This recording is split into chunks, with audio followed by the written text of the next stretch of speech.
Hello everybody, Flamin' Shark back with another video. Today we're going to be jumping into Season 3, Episodes 5 through 9 of Fruits Basket. This is kind of the big one. The rest of the reactions are going to be much shorter. This is going to be...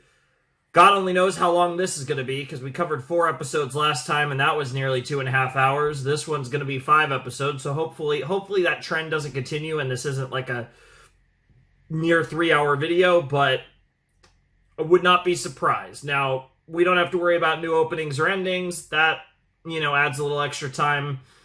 But this content's going to be insane. I don't know what to expect, honestly. We're coming off of just an incredible start to final season with the Kureno Toru conversation. We concluded that, which started at the end of the previous season. We got into the Akito stuff, the Akito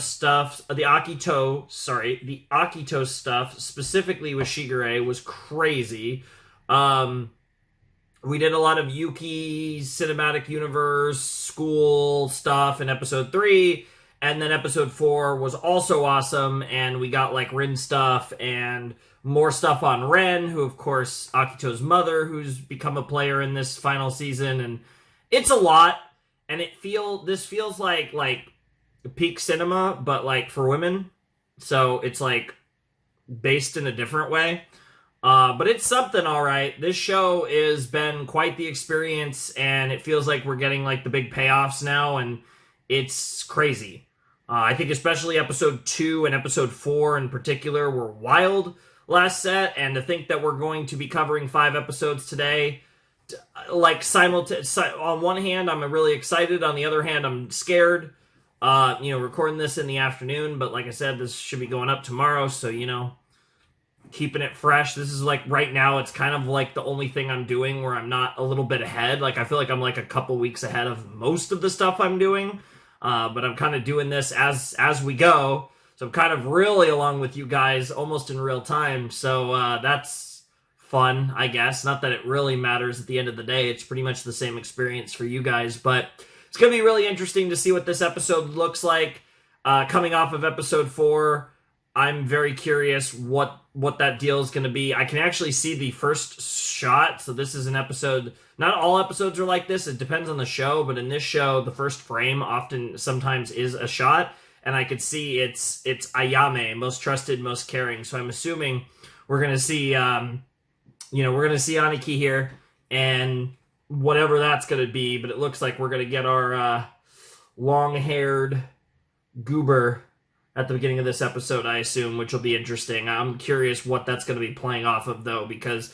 we had like the Yuki stuff in episode 3, and then we had the crazy stuff at the Soma compound in episode 4, so I feel like it could be playing off of either or. Either way, this should be interesting. So I'm excited for this. I'm scared, I'm nervous, maybe even just a tiny bit terrified, but I am also really excited to watch this, so yeah, let's do it. Let's jump in to episode 5 of Fruits Basket, the final. In 3, 2, 1, as my way too agile chair keeps moving all over the place, and play. Yep, there he is.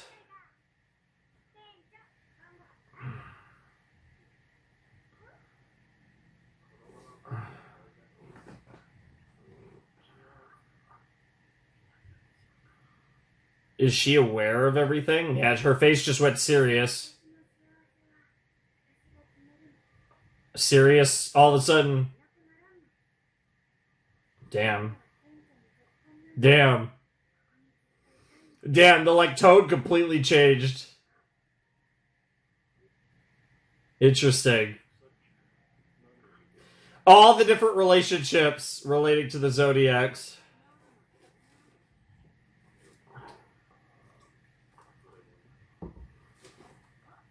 The little blush.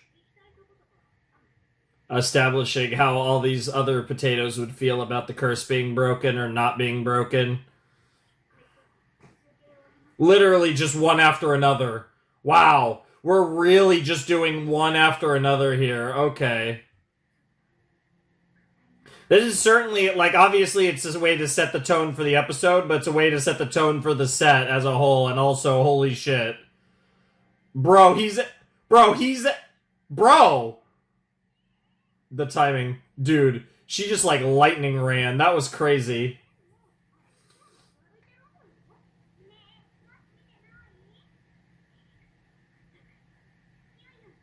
Damn, bro's actually, like, damn, the moment passed. Bro's actually salty. He keeps getting cucked. Mmm.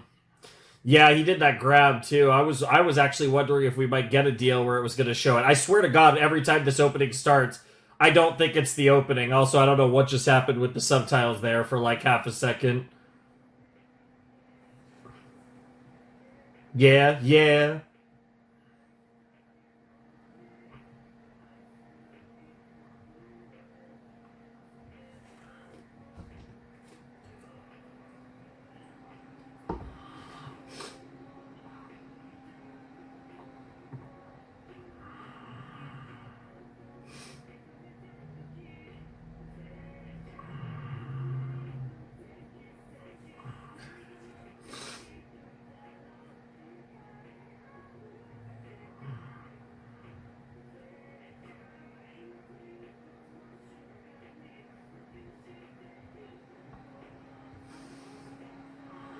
Sekai.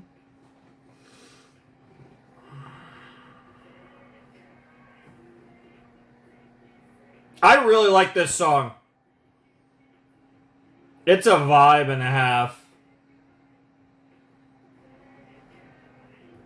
I think this actually really is my favorite opening of Fruits Basket. Between this, I really like the song and the visuals are. I can't explain why I like them, but I do like them. Fruits Basket, the final. Let's go.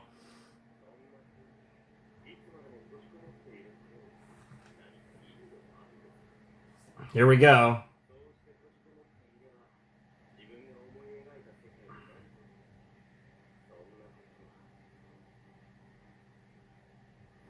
Hey, Kurno. Dude, the tension in the score is wild.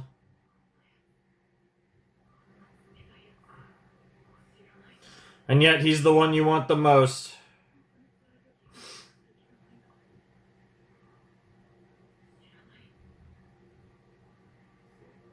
Mm-hmm. Yep. Time marches on. Yep.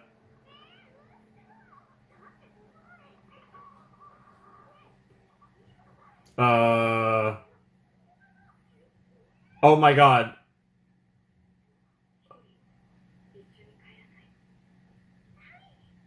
Bro.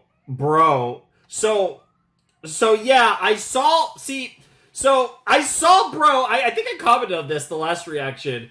Bro looked like a different character in the fucking because he looked like way more older in the OP, and I just kind of accepted it. Like, okay, it's weird, and it's like there was a part of me that was like, are they drawing Momo G in a way where it's like implying like the seriousness? But no, bro literally just had a giant ass growth spurt, which actually makes sense because he, again, Momo G was older relative to how Fruits Basket draws characters. Momo G was a lot older than he looked, so it makes sense that we're just like boom, we're just hitting that shit on us.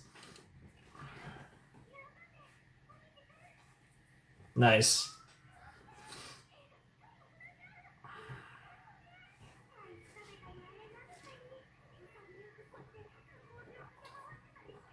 Now he looks like a Riz Lord. Yep. Even though bro's like the same person. Yeah, you dumbass. Yeah, they're just look. Yeah, yeah. No, he just had a giant growth spurt. Is all.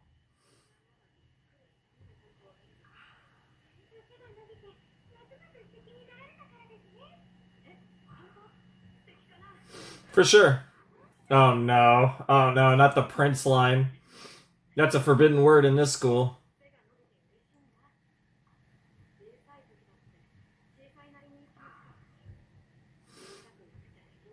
Sure. Yep. Yep. Even Bro realizes that he was. Damn. Damn. That's actually a really cool line. I really like that. Damn. Damn. Whoa. Whoa. I'm about to say, whoa. Kyo, watch out. Momo G out here about to be Mr. Steal Your Girl. They actually are a pretty good match in a lot of ways, but.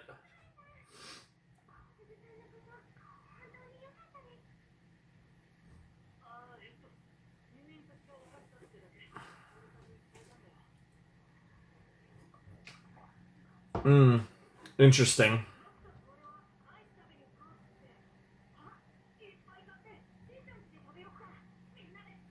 You gotta get some for Shigure too, though.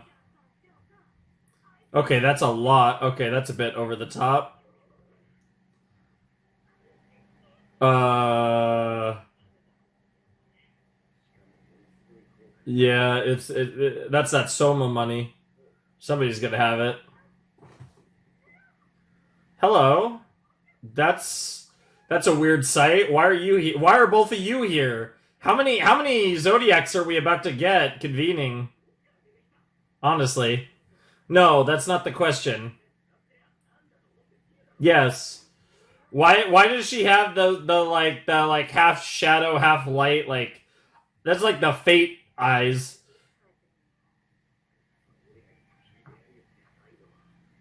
Wow. Oh my god, these two together. Nice. Lovely.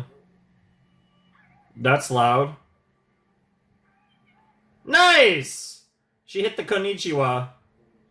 Nice. Hey, that's a big moment for her. Hey, we take those. That's a W.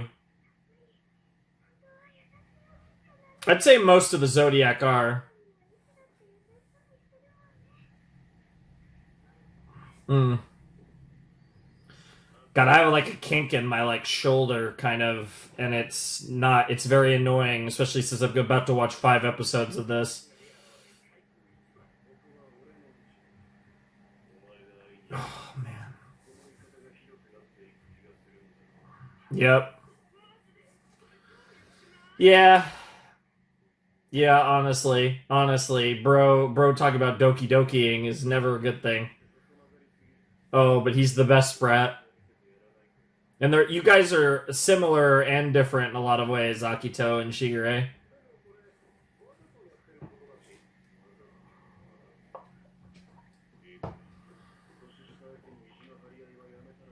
Wow.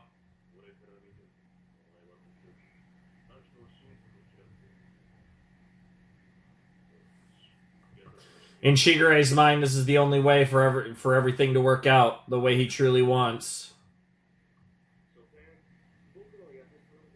It's not who I really am. Yep.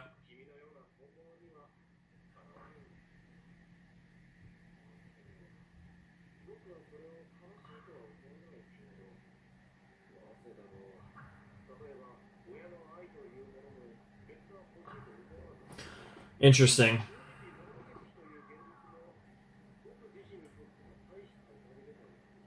Honestly, that makes sense. I mean, the way that he's operated. Sure.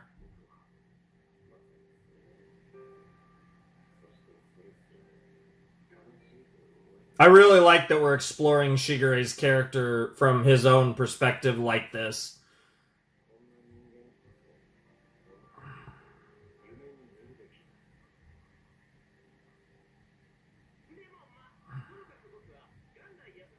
And then you put on that face where you start being silly.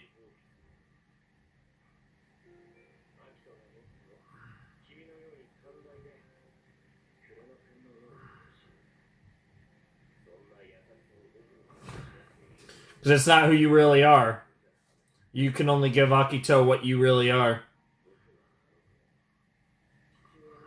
Yeah, whereas the other two are more fatherly to her.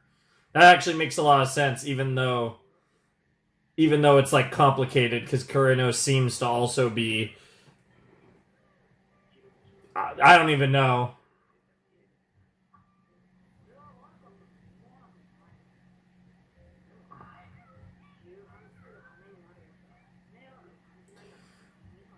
Dude, Toru is such a goober.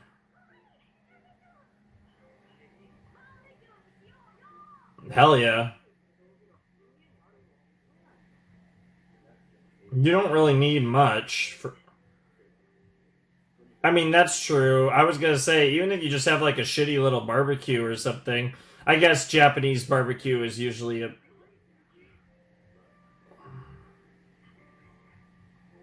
Wow. Yeah, I was about to say, this house is about to get burned down.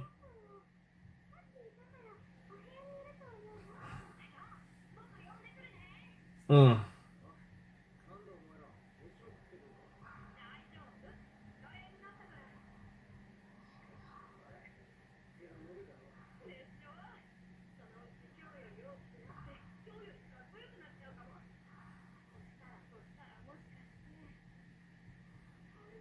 Damn!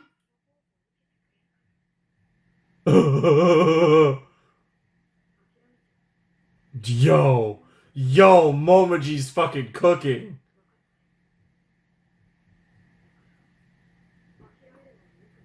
Damn.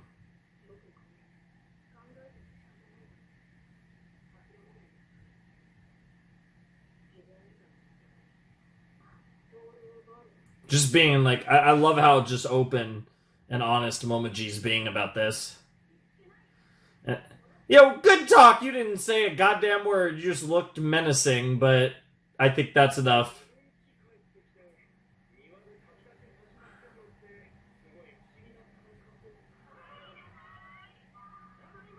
Oh my god. You were just I love how bro was just talking about I don't want to be Akito's father. I want to be her daddy. And now he's on this shit.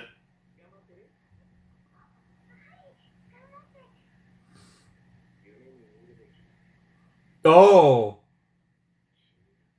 Oh wow, that's a cool ass line.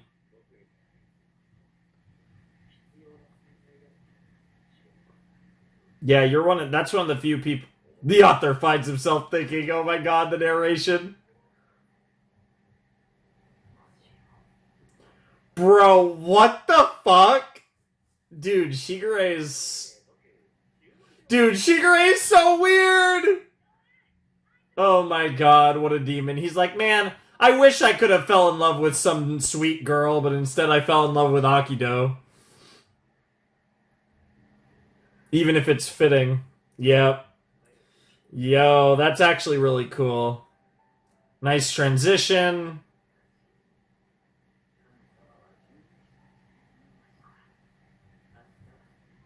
Daddy-o.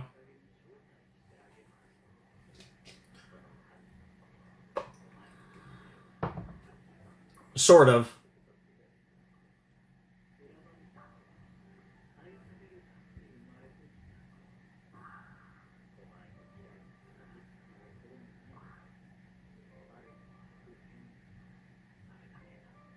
Girl was gaslit from the start. Yep.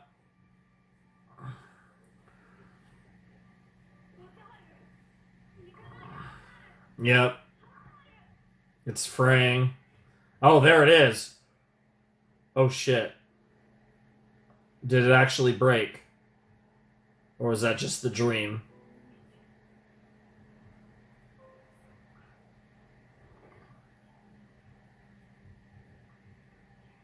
It was Momo G. Oh, that's crazy.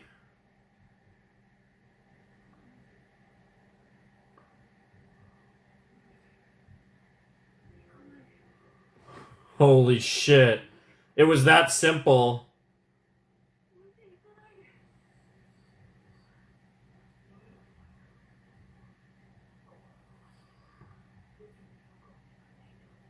Dude, freaking Akido's reaction. It's like, yeah, it just doesn't even make sense anymore. Yeah, and everything just seems, yeah, how you look at Akito seems so different.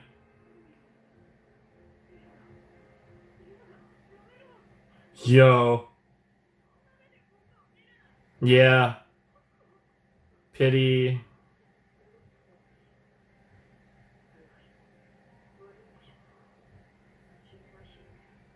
Yo. Yo, that's crazy. That's crazy!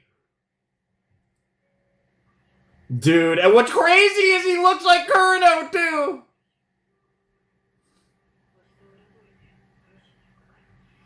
Yo. Yo. Just like that. That's crazy that we had that huge moment which frayed Haru's bonds. But yeah, with Momo G's just like Kurino's, it just kind of happened.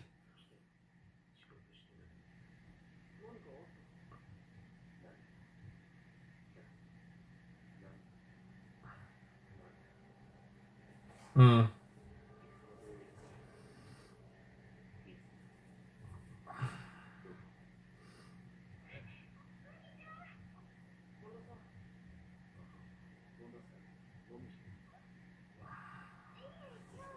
Interesting. Wow. And of course, she starts freaking out. Just a hunch, but Haru's got good instincts. He might be an idiot, but he does have good instincts. And there's the cat.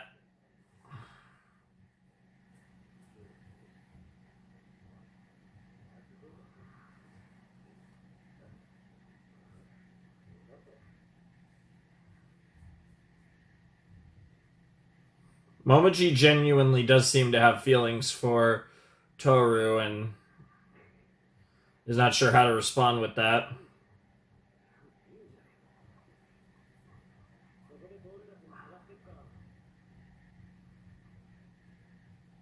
Damn. Yeah, there's a certain intensity to him right now. Yeah.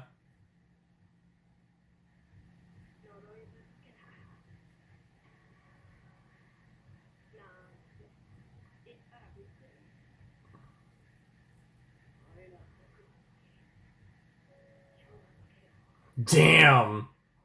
Yo, that's crazy.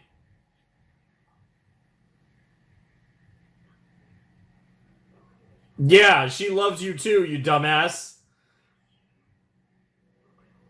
Yep. Yep. Bro's like, if you don't do something at some point, I will. But the reason I'm not is because I know that she loves you. Yeah, it goes. It's mutual, bro.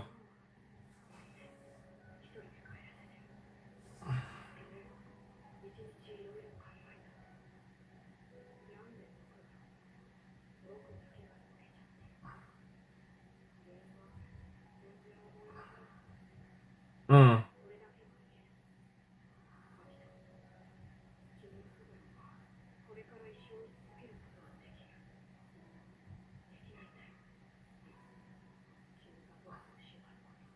interesting.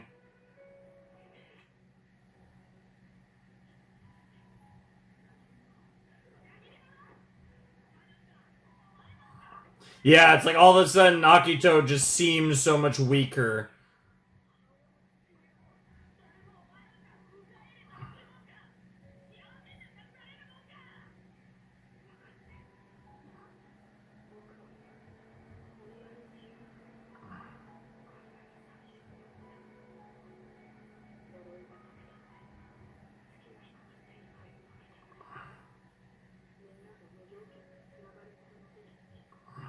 Yep. Your relationships are different, even if they still exist.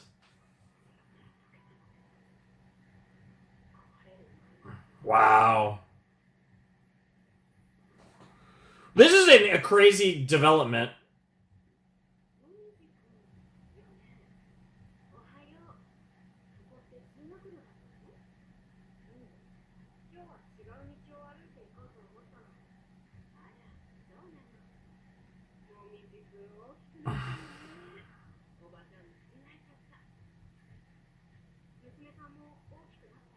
Mm.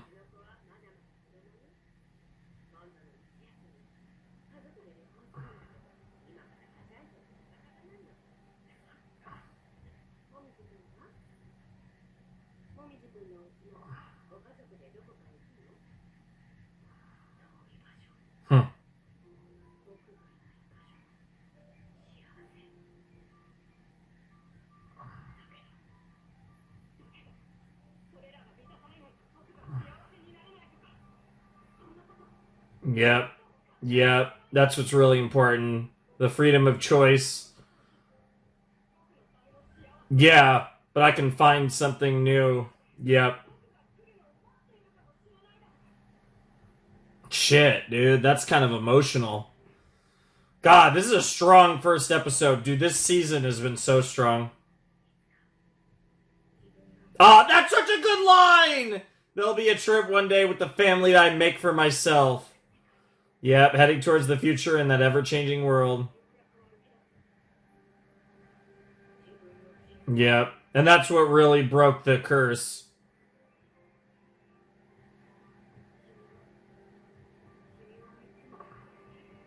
Yep.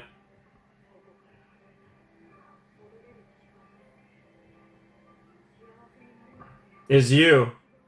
And that's the thing. Everyone needs. That's the thing, right? Because everyone needs to break their bonds in order to actually. Like, it's that weird thing where it's what Akito needs to be saved at the end of the day.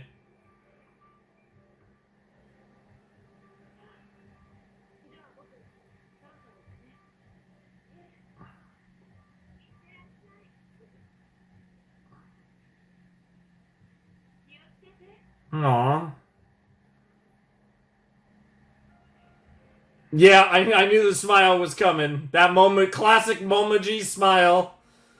Damn, that was an emotional episode. Not like crying level, but that was emotional. That hit pretty. That was good shit. Mm. Nice transition into the ED too. Wow, what an episode. Also, I just pull up the next episode and I see that new hairstyle that I gotta get used to. Wow, okay, that was episode 5. Fruits Basket, the final. Wow, dude. Like, I really like Fruits Basket. Really enjoy this show. It's very good. I will say, I mean, we're 5 episodes in, which crazily enough is almost half of the show, almost half of the season. But this has been phenomenal. That was another episode that was just an absolute banger, and like that was the first episode of a 5-episode set. I wonder if there's a chance that this set is structured around various members of the Zodiac breaking their curses, because I imagine the ones that would happen, like I imagine Kyo and Yuki wouldn't, but we could get most of. I mean, theoretically, we could get most of the others. And then that could lead us into whatever like the big climaxes are going to be in the final 4 episodes of the show. So I wouldn't be surprised if this is the breaking the bonds, breaking the curse set, where we just have a bunch of characters break the curse, and this was how it kicks off with Momo G breaking the curse here in episode 5. That could be the reason why we have this big, juicy 5-episode set to consume here. Very curious how that's going to go, but that was a great episode. I love that, Momo G just being very open. I mean, like, Momo G hasn't really hit it up to this point, but it was one of those things where it's like Momo G's character and personality makes it hard to take a lot of what Momo G says seriously. There's the obvious moments where Momo G's being very genuine, but Momo G's very playful and fun, so it was hard to know, but it's not so shocking necessarily that Momo G was in love with Toru, also because like everyone, in one form or fashion falls in love with Toru, even if it's maybe in different forms, like I said. But Momo G feels about Toru the same way Kyo does, and obviously we are barreling towards the Kyo and Toru endgame for this show. So kind of doing this whole deal where Momo G is actually pushing Kyo towards that destiny and basically being like, I love her, so you better, but she loves you, so you better do this shit, man. You better, touch your balls, be a fucking man, and do this shit, right? Like, that's kind of the vibe for Momo G, and it is really funny because I feel like they threaded this needle beautifully in this episode, where you get, Momo G gets the growth spurt, way taller, and kind of has more of the princely vibe, like they say, a little akin to Yuki. And they do this deal where Momo G feels like the same character, but also feels like he's matured, even though at the end of the day, Momo G was always a character that was a lot more mature than he seemed in the first place, given the playful nature and the petite frame that he had. So right, so you're kind of like playing into the presentation affecting the perception of the character, even though the character hasn't really changed. I really like that. It's like clever. It's like a clever, I guess you would call it a writing tactic, so to speak, but it's a really clever little thing that they cooked up with this whole Momo G growth spurt that I think like kind of puts a nice little bow on what was a fun side character that we really haven't focused on in a while. So kind of getting this big moment for Momo G is pretty cool. This was an awesome episode. Dude, final season of Fruits Basket is incredible. Again, we're 5 episodes in, but on the flip side, we only have 8 left, half of which are going to be watched in the rest of this video. But yeah, this season has just been out of this world fantastic. I don't really have anything to say. Like, this is so freaking good.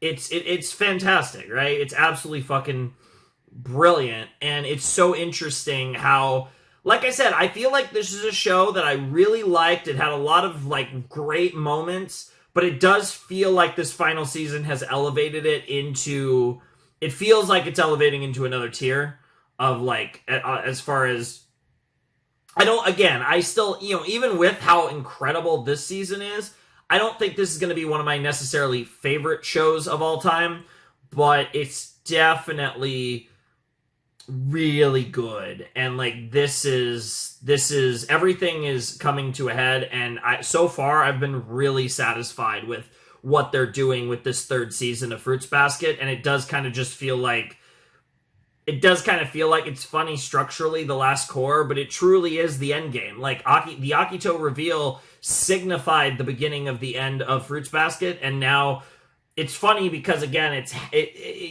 relative to the other seasons, it's only half a season, but this is like the end game portion, so it actually feels very appropriate that we have this shorter 3rd season where it's just like, okay, here comes all the fire, all the gas. This is, we're in the end game now, like that whole deal, and it's just been incredible. It's been so good, and I'm having such a good time with this show. And yeah, I really don't know what else to say. That was a fantastic start.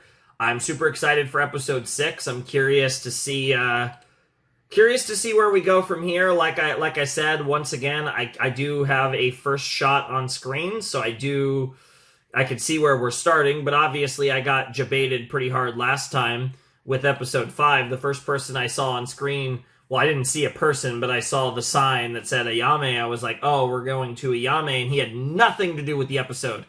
He was in the episode for like 30 seconds, and that was it. So I'm not just going to assume that we're doing some Rin stuff here, but whatever the case may be, I'm definitely excited for it. That whole scene with Akito and Momo G was really cool, and like Momo G being like, yeah, I'm gonna live my own life. I don't bear ill will towards you, especially because they kind of see, like, again, the sad, pitiful creature that Akito really is. And that was a similar reaction to Kureno's reaction, where it's like you kind of see Akito for what she truly is once the curse is broken, and that's what compelled Kureno to stay ever closer to Akito. And obviously, that's not the reaction that Momo G or really probably any of the others are going to have when this curse actually breaks. And it's super interesting. Like I said, I do find it very interesting that I do like that they're doing this where there's not this like defining moment that breaks the curse, right? Because Haru had that defining moment against Akito and it frayed the bonds, but it didn't actually break it. Whereas both Kureno and Momo G, it just kind of happens. And like, again, I think there's something like very poetic and symbolic to that I really like. And I'm very curious how they're going to continue to explore that in the coming episodes moving forward, potentially even this next episode. So, because of that, let's not waste any time and let's check out episode 6. All right, let's check out episode 6 of Fruits Basket, the final. In 3, 2, 1, and play.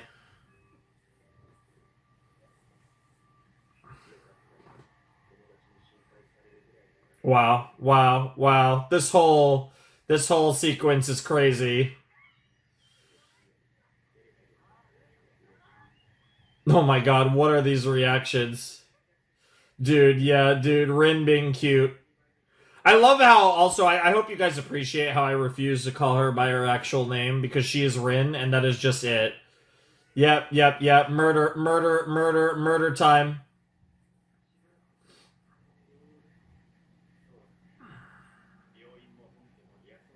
Makes sense.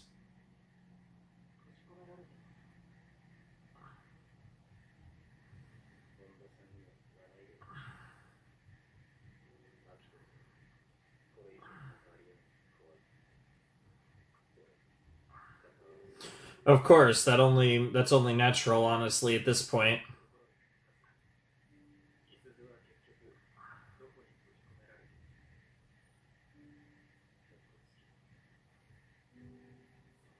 Hmm. A lot of symbolism to that. Unless something changes, yes, that is the place where Kyo will end up.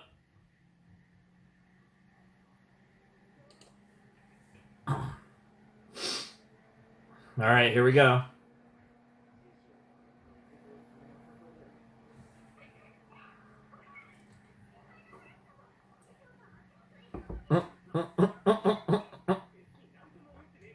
Wow. That sounds really funny out of context, even if it's like, yeah, that's my dad. Aw. Yeah, because he's still thinking about what his inevitable endgame is, at least in his mind.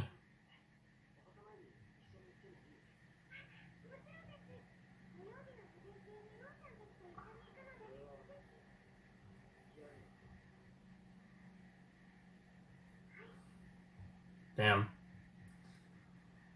Yeah, Shigure, goddammit. Fucking Shigure. I like getting some, oh.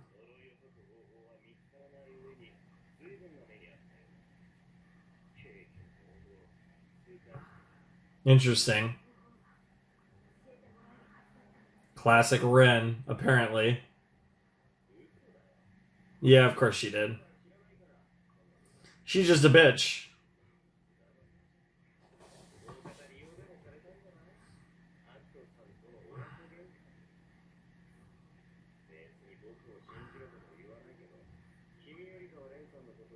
Yeah, apparently you fucked her, which is crazy.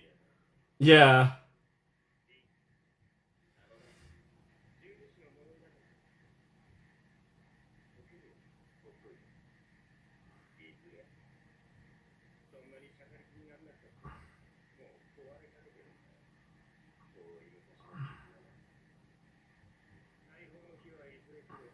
Hmm. We're the generation invited to the final banquet.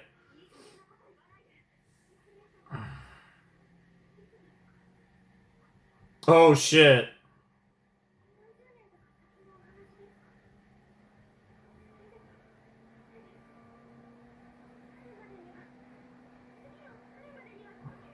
Kyo.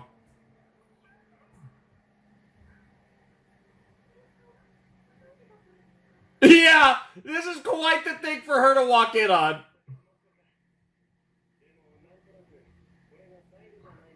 Dude, this is a wild scene that I wasn't prepared for. Interesting. That's actually really an interesting detail.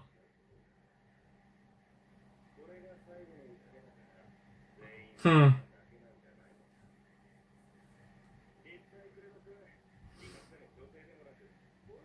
Yep.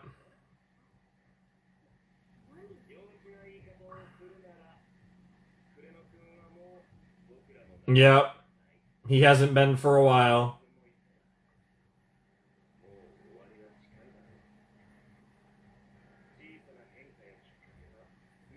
Yep. Yep. All comes tumbling down, tumbling down, tumbling down.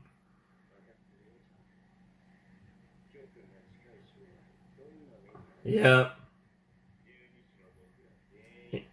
Everyone else. Oh my god, he's saying all this right to her. Dude, he's cooking.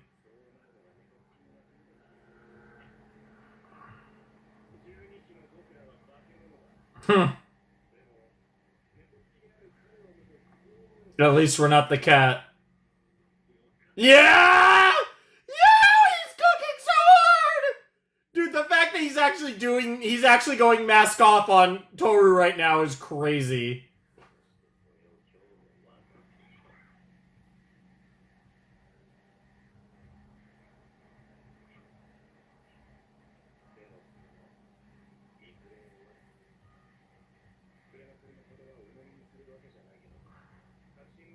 Mm-hmm.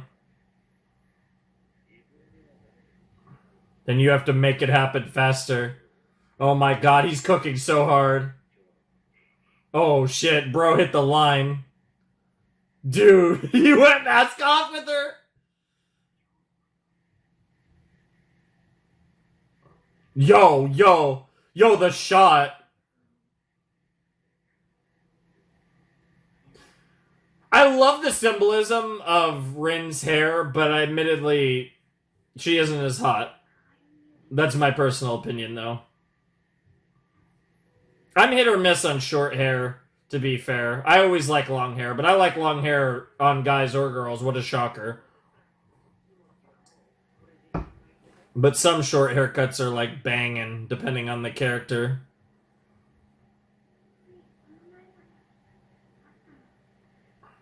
Cool shot. Damn. Girl getting Thanos over here. Sure, you're slowly losing more of that. Oh my god, and it hit the Kyoko-san too.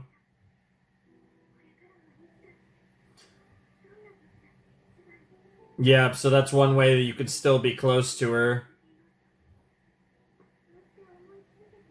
Yep. She'll always be with you, but at the same time you do have to let go to some degree.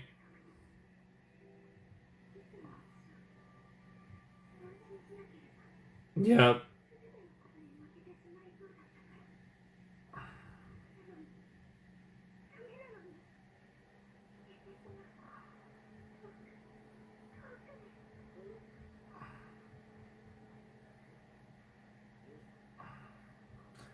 Ironically, it is related to you.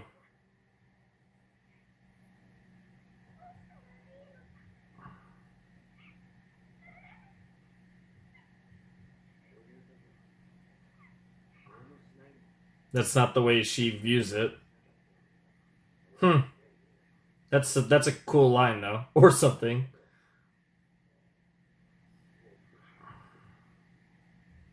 Pat pat. Yep. That's facts. It's okay to cry. That's a big message of this show.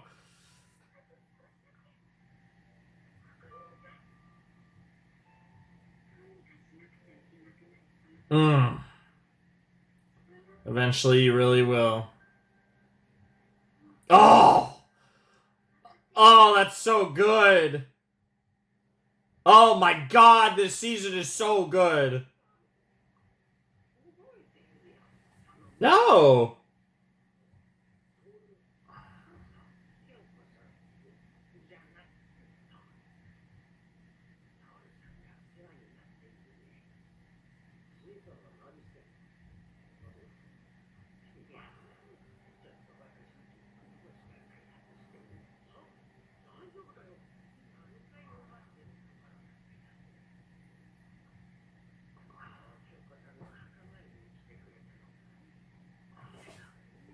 No, it's the little whatever that food is. Yeah.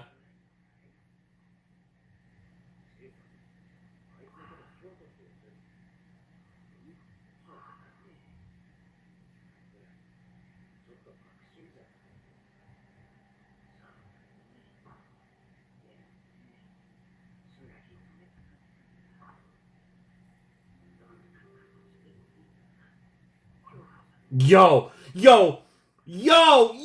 he just done. Yo! Oh my god. Bro's just being like, I'm pretending to be an old man, even though I'm an old man with a bad back. My mind works better than that.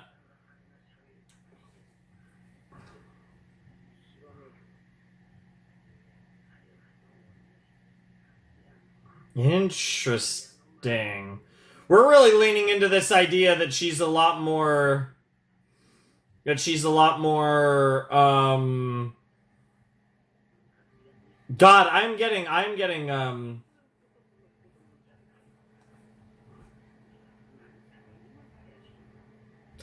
like. I mean, her character turned out a lot different, but yeah, and he's bros here in this. It's reminding him too much of his own experiences, but this is a lot. Weirdly enough, that was giving me Sangatsu vibes. What the fuck, Kagura?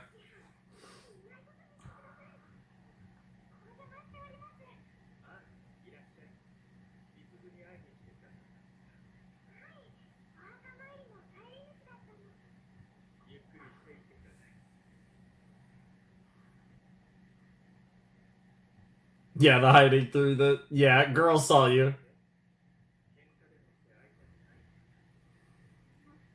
There's a lot, yeah. Yeah, another loser in love over here. Yep, yep, yep, yep.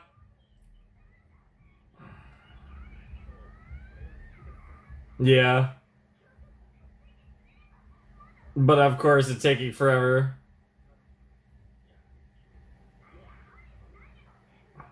Oh my god, dude, this whole place is going down.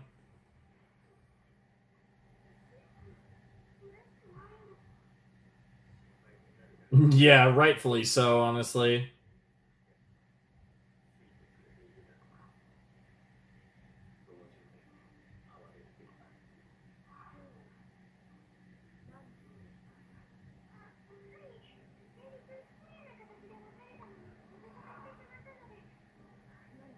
The hell is that belt thing she's wearing?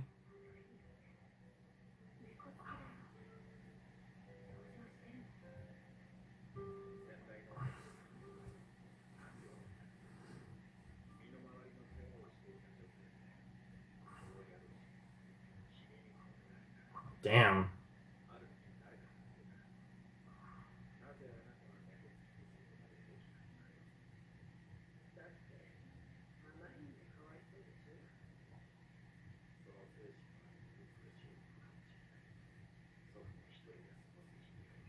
Mm,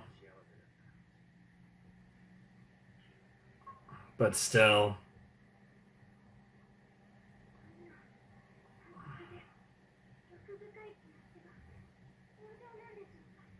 Oh, I love that they're having this woman to woman talk.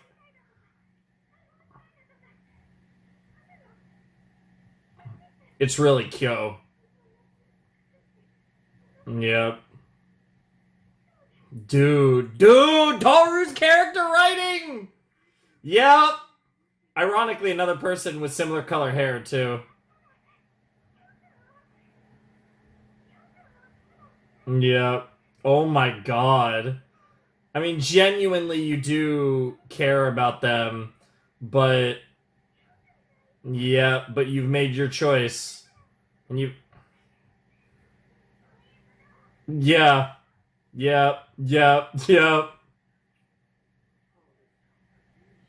Yep.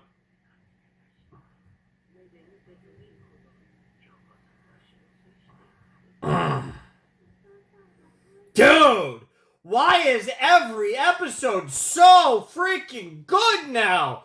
Oh my god. I mean, it really is just like all like it's Fruits Basket at its best episode after episode now. Mm. Will she stay with me? And that's why he's trying to act like dad.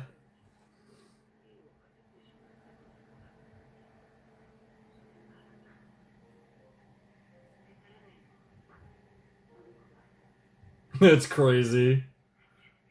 That's still so wild.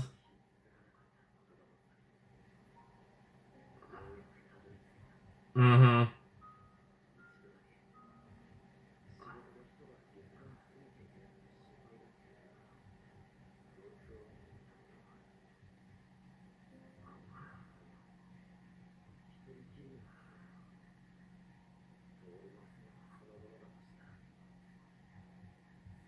Oh, fuck me. Fuck me. Dude, this is so good. We are now at the point where it could happen any episode after that scene with Rin and Kagura and Toru. I think it's probably still going to be a little while. End of the set at the earliest, but.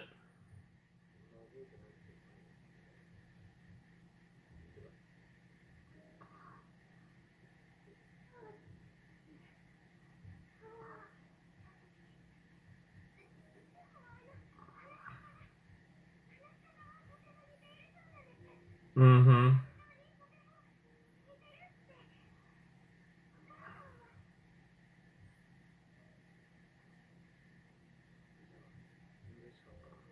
Yep. Yeah. Jesus.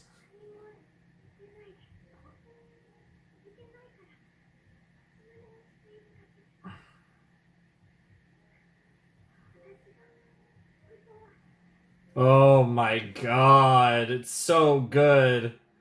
Abandoning you and mom. Yep.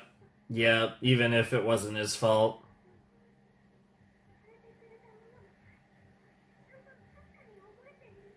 Shit, dude. Oh, wow.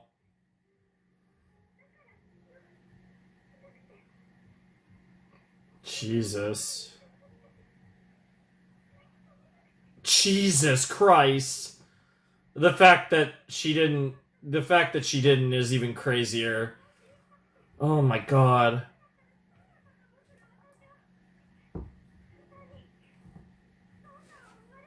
Fuck, dude. She's finally having that, like.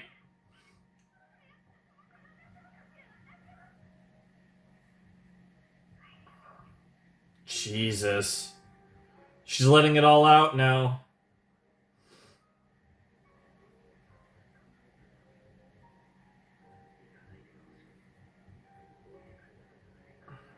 So she was gonna become dad. That's crazy.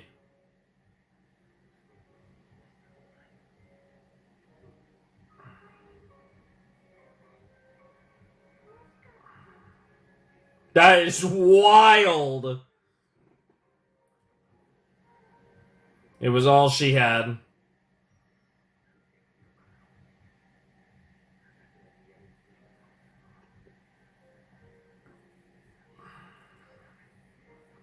Fuck, dude. Oh my god.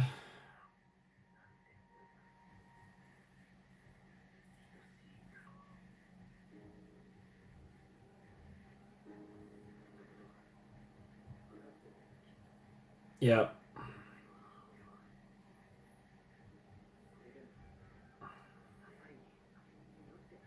Hell yeah.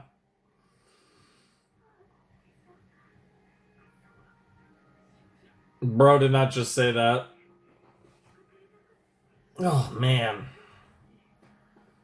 I don't care because I love you. Like, that's what he's trying to say. Yep, yep, yep, yep, yep, yep, yep. Okay, that's a weird shot. Oh, there goes the cat.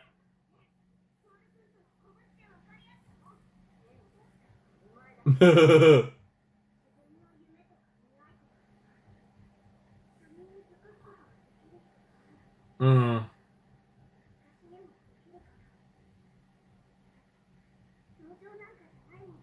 Yep. Aww. Baka mitai.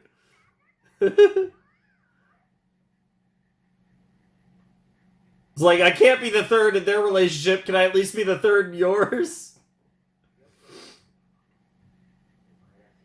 Freaking hid that shit, too. Bro, and even from us.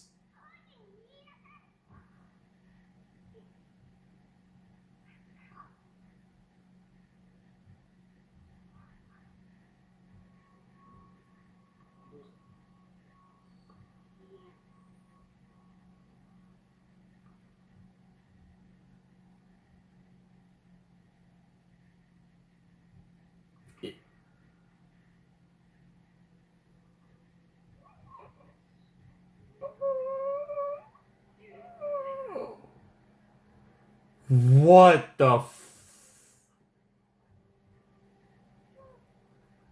What the fuck? And the picture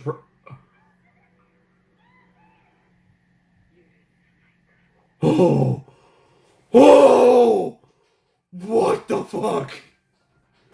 Oh my god, the chills.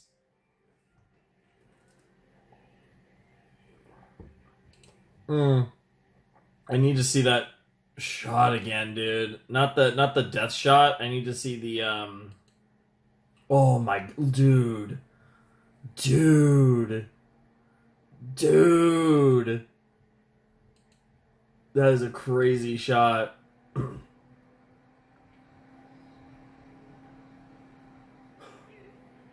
Oh my god! Dude, what the fuck?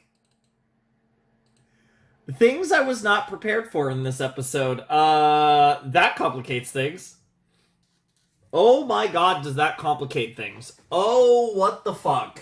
Oh, Jesus Christ. Like, what was funny was, like, I'm thinking about, oh, we're doing this whole thing about, like, breaking the curse, and, like, that's gonna be, like, the big, like, storyline, and, like, you know, we have these, like, romance. I don't know if I want to even call them subplots, but we have the ships, right, that are all pretty much engaged. And all that to say that the ending of this episode just made everything. Now, it's one of those weird things where it's like, logically speaking, I don't think this is the final bump in the road for Kyo and Toru, but I don't actually think this changes any of the calculus of where we're going for the final episodes of this show. But it's definitely some juicy ass drama that bro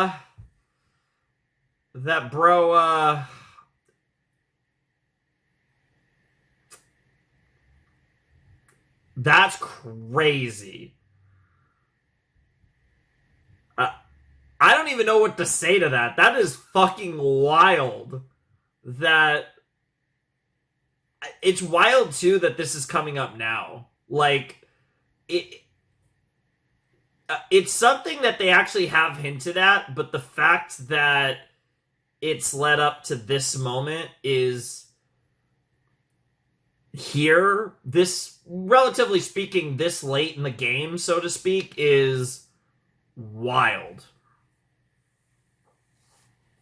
All that aside, this was a great episode of Fruits Basket, which I feel like I've said about every episode this season. I think the weakest episode of the season is still the premiere, which I thought was really good. I think I do probably like episode 3 more than the premiere. I think 2 and 4 were like god tier. But I think 5 and 6 have been fantastic as well. I mean, these 2 episodes to start this set have been fucking crazy. Absolutely. Just some great shit here. I don't even know where to begin, honestly. I'm a little thrown off by that ending. I feel like there was so much to talk about in that episode. Another just getting, like, perspectives from both Hyo and Toru about why they love each other so much internally. Diving deeper into into Toru's coping mechanisms, why she is the way she is, the decisions that she's made as far as being, you know, this, her persona and the way she talks, and like so much being built off of her experiences when she was younger and built off of her father and her mother and all these different things. And, you know, she feels like she's pretending to be her father, and you know, she feels like a fraud. She feels like this horrible... Hello, everybody. We're back with some more Fruits Basket. I did do a cut there after finishing episode 6. So, yeah, we didn't really discuss episode 6 much, other than the fact that it was absolutely wild. Yeah, I mean, that's kind of the main takeaway. Really, I feel like that applies to this whole show, or I mean, this whole season, I should say, of this show. It just feels like every episode has just been such a ride, such a wild ride at that, and I'm definitely very curious to again, see how we continue the momentum, especially with the the Kyo and Toru situation hitting one final massive speed bump before getting across the finish line, because it did feel like, the only thing that was really left that would potentially keep them apart is the whole situation with the Zodiac, which feels like it was starting to, reach that crescendo. So, but now there's something else. Boy, is there something else. I am so curious how they're going to approach this. It's going to be crazy, and honestly, I can't wait to see how it unfolds. But I mean, this episode was just fantastic all around. Like, the way they handled Toru's character and kind of this kind of being her, reaching this big, like, climax of her kind of reaching this point of, all of her feelings, all of her doubts, and all of this kind of coming to a head in the way they are, and manifesting around the fact that she's recognizing the fact that she's in love with Kyo, and the things that she kind of burdens on herself based on that idea is super fascinating to me. And I do find it really interesting how they're kind of playing that dance right now, and I'm very excited to explore that potentially in the coming episodes, and like how that's going to also tie into to Kyo's recently awoken trauma that is something else, to say the least, because it's also just going to further kind of reinforce the things that he's been told about himself all his life, right? And kind of push him there. And this is kind of leading into what a lot of another big element of what our kind of final conflict is going to be here in this series, which is really interesting, and I'm super excited for all of that. And in general, fantastic. Like I said, that was a fantastic episode.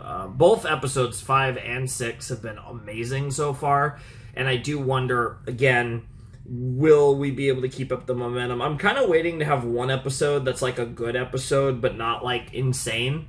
I feel like there's a decent chance we get like at least one episode that's kind of like that in this season, but I have been thoroughly impressed with just how like, again, like the storytelling in this show, in this particular season especially, has just been balls to the wall in the best ways possible, and it's been a crazy experience, to say the least. And I'm like so excited to get to every episode. And obviously I took a bit of a break in between episode 6 and 7, but we're back now, and I'm like really gearing to go again. Like I said, outside of the kind of kink in my shoulder, that's the only thing that's keeping me from just the absolute peaks of excitement, as far as just looking forward to just banging out these episodes. And again, probably the only reason I'm not going to finish the show tonight, because once I do get this video done and ready to go, I'm going to definitely need to work on this shoulder some more. And that basically means chilling. So anyways, I'm super excited. Let's just go into episode 7 of Fruits Basket, the final. Fruits, the Basket, the final. Episode 7 will commence in 3, 2, 1, and play.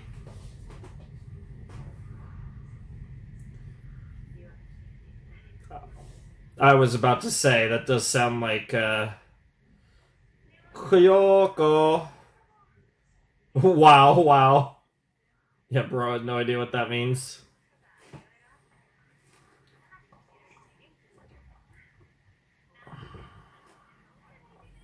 Honestly.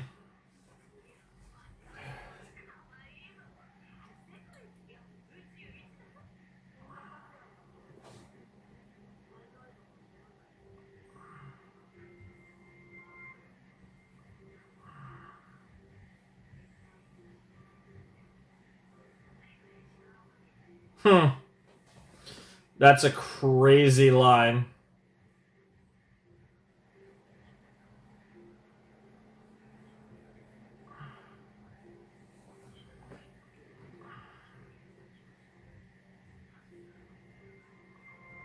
Hmm. Mm.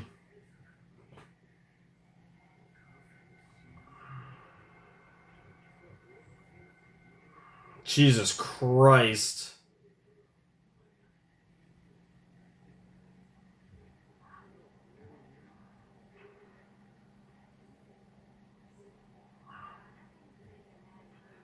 Yo! Don't. No, it's just your existence. Yep. What the hell? The house, huh? The binding ties. Holy shit. Oh my god, dude. The trauma is going crazy right now.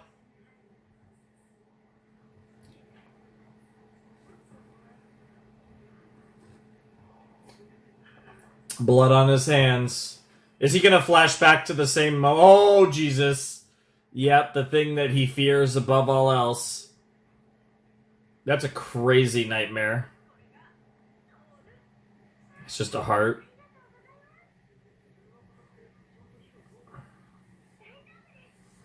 Yeah, we'll manage.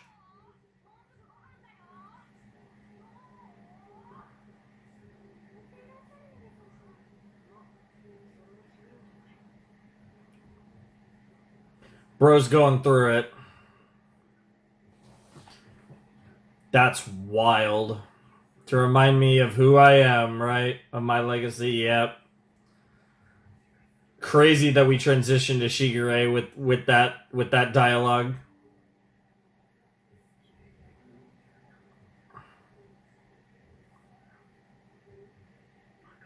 Yo. Yo, what the God damn it, this show.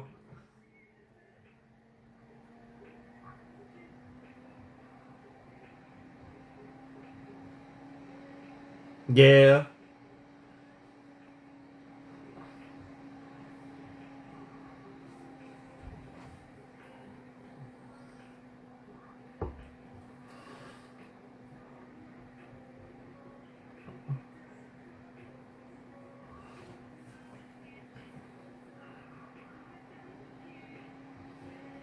Yeah, and there goes the thing going off.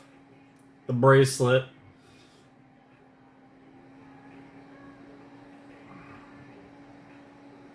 It's interesting that that's how they show Rin in the OP, but we get like the Momo G, the older looking Momo G in the OP.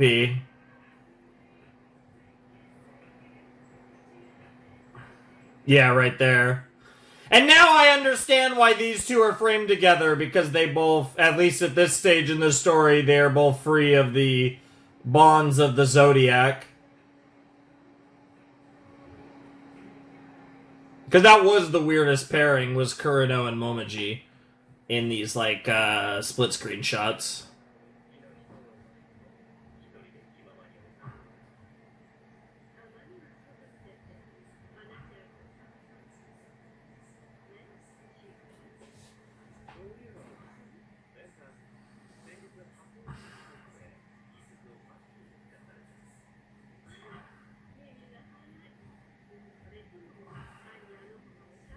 Wow.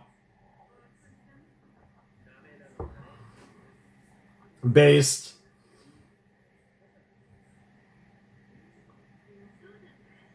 Mm-hmm. Well, he is very manipulative.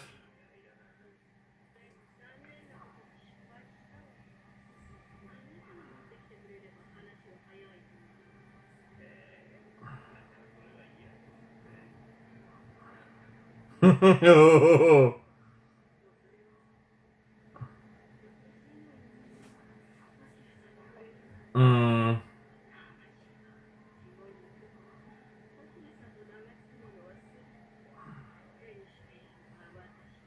You two are more similar than.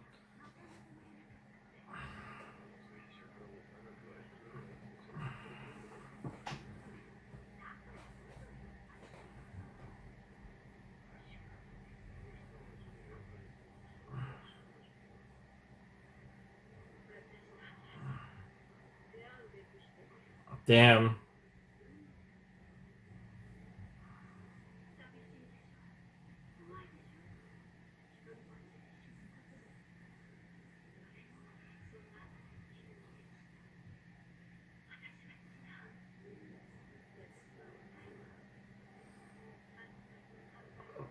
That is a weird form of romantic, I suppose. Interesting.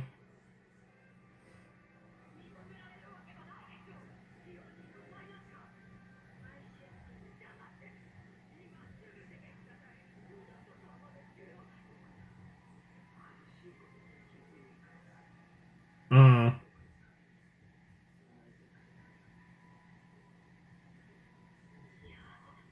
Interesting.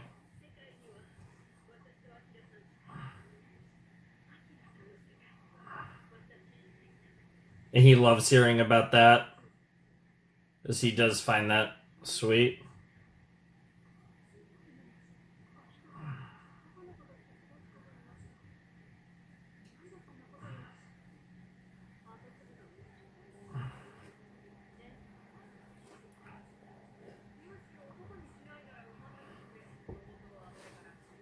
Mm. Mm. Yeah. You realized it all that time ago.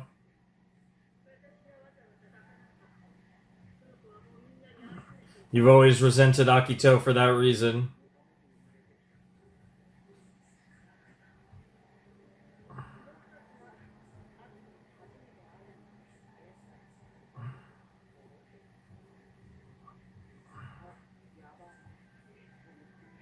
Yep.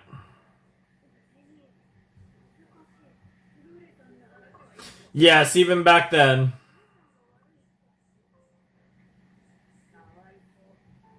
Interesting. And of course, you pity her. Yep, yep, yep. That's such a Shigure line. He still feels the same way.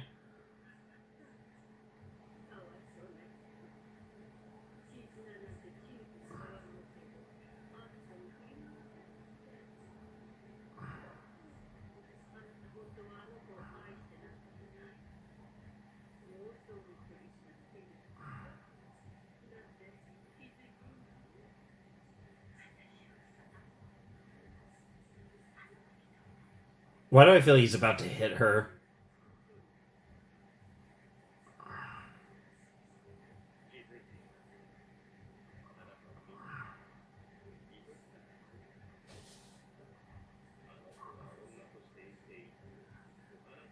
Oh, holy shit! Yo, that's crazy!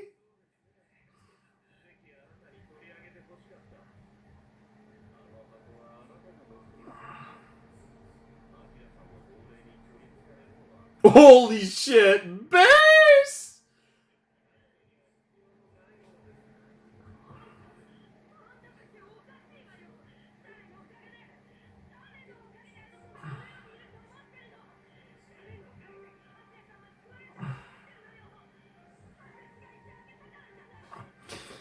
You know, you're a lot like your daughter.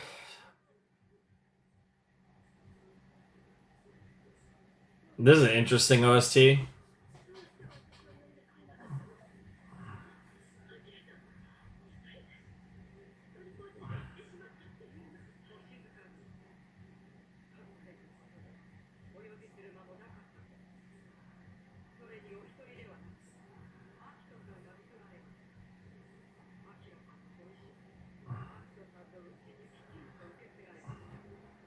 Oh, dude, the eyesight.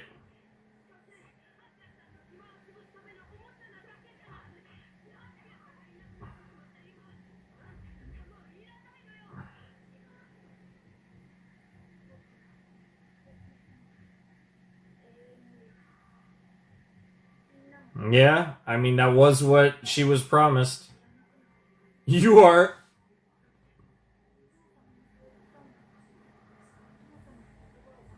Oh shit. Shit, yep, there it is. Trying to get back on her.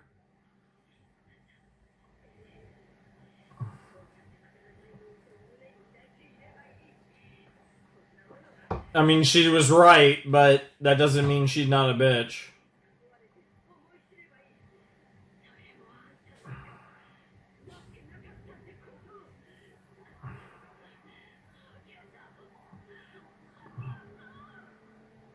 That's quite the memory there, huh, Akito?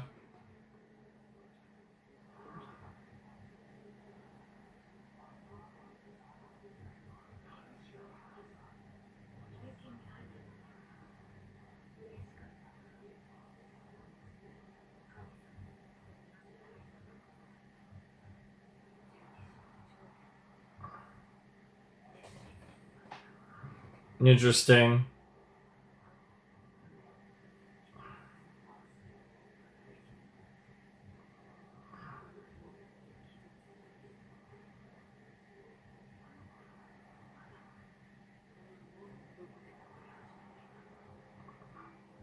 All the things you've done.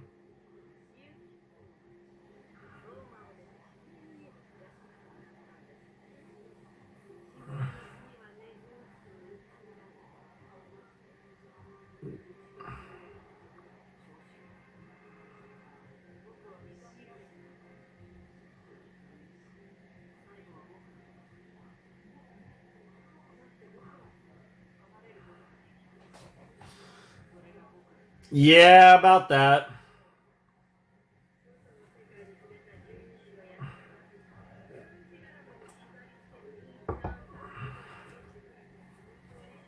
And how exactly.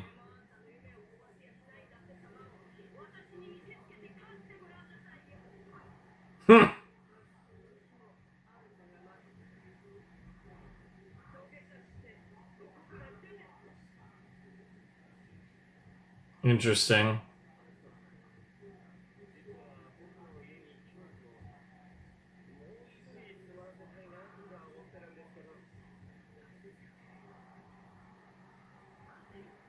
Hmm. You had that confidence. Yep, and of course, famously meeting Toru and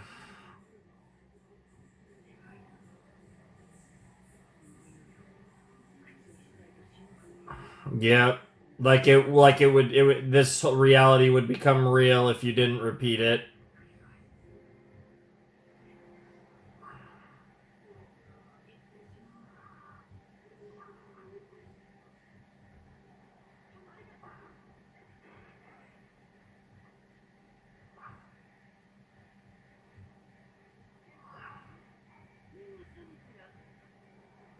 Jesus Christ, she's really out here about to try and kill Akito.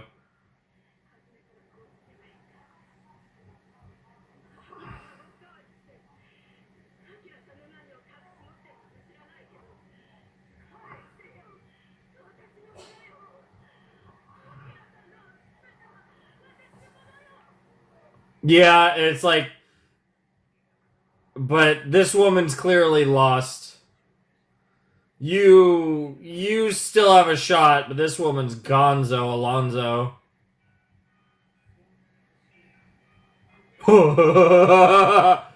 Holy shit! There's nothing in there. I assumed it was ashes, but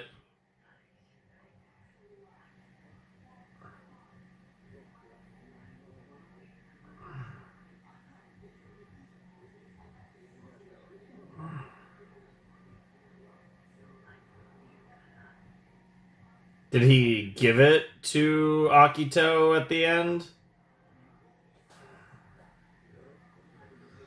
Yeah, that didn't really work out.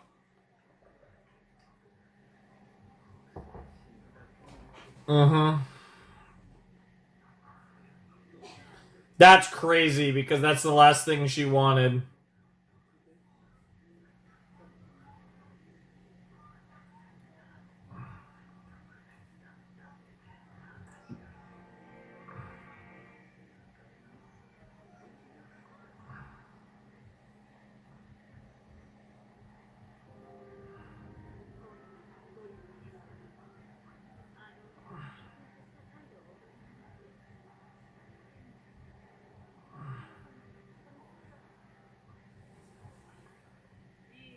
Yeah, I don't know about that.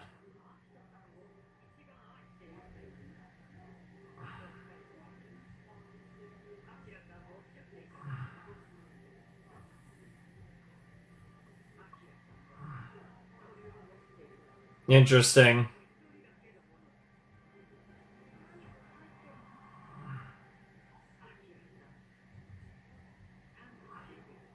His soul.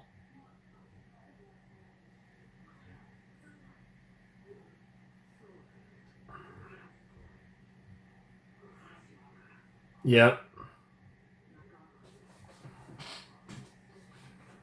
Yep. That's a crazy line.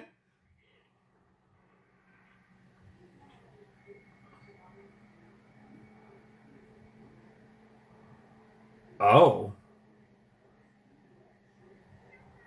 Oh. You're the next one on the list.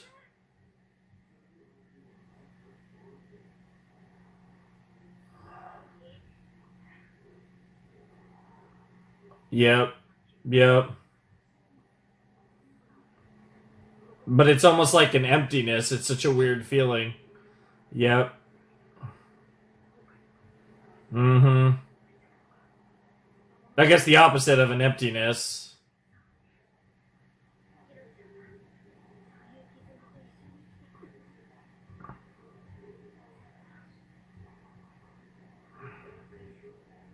Yep.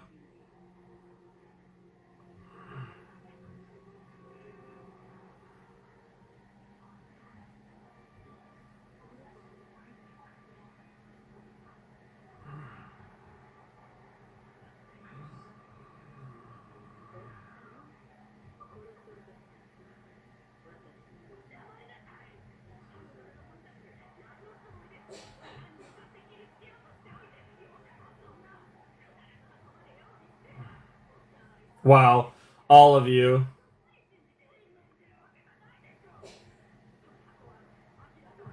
Wow, all of you are just being dumbasses.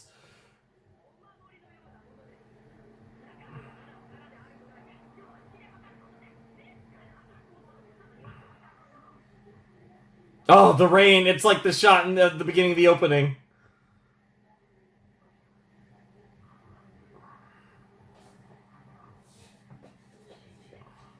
What? Schrodinger's box.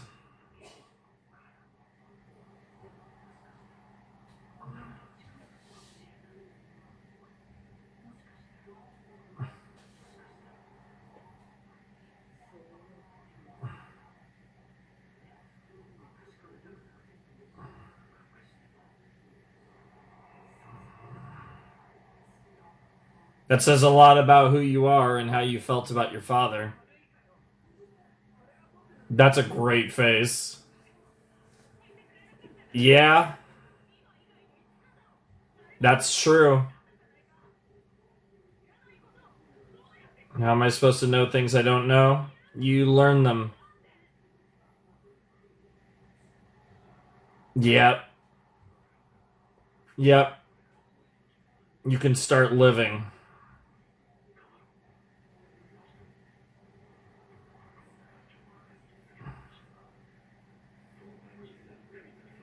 Yep. You need to live your life.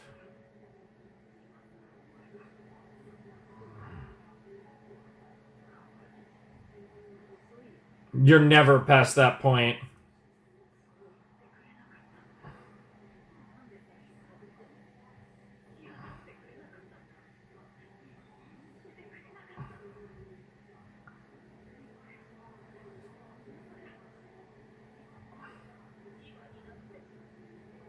Oh my god! Yo!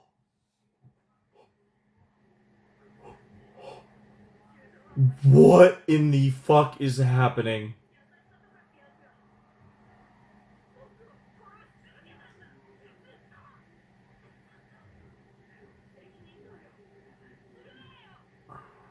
Damn, bro just is no selling getting stabbed. Yeah, I was about to say.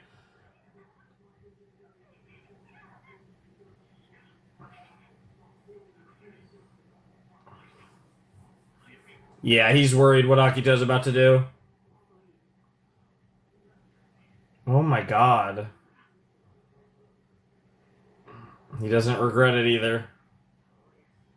Dude, that's a garbage transition. Also, I see what they're doing here, bro. Bro, our girl. Oh, it's symbolism. You don't know it, but oh, that's crazy.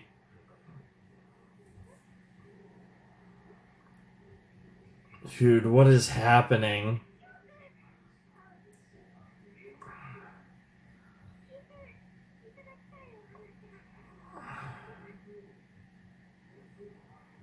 It's not the moment.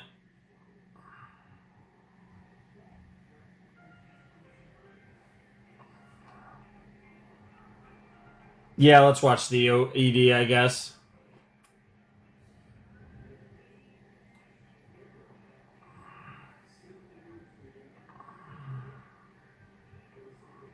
Um, yeah, that shit was crazy. And bro, Kurino, I mean, he's not dead yet, but I mean, they showed the thing, the bird, and like, yeah, I mean, yeah, that probably was symbolic of his death. I don't want to completely just assume at this point, but that seems like what I mean. That's what they were heavily insinuating at the very least, which is crazy. I'm not gonna lie. Earlier in the show, I could have maybe seen us get to this point, but was not. Go at this point in the show, I was not under the impression that we might actually lose a character, like a Zodiac might die.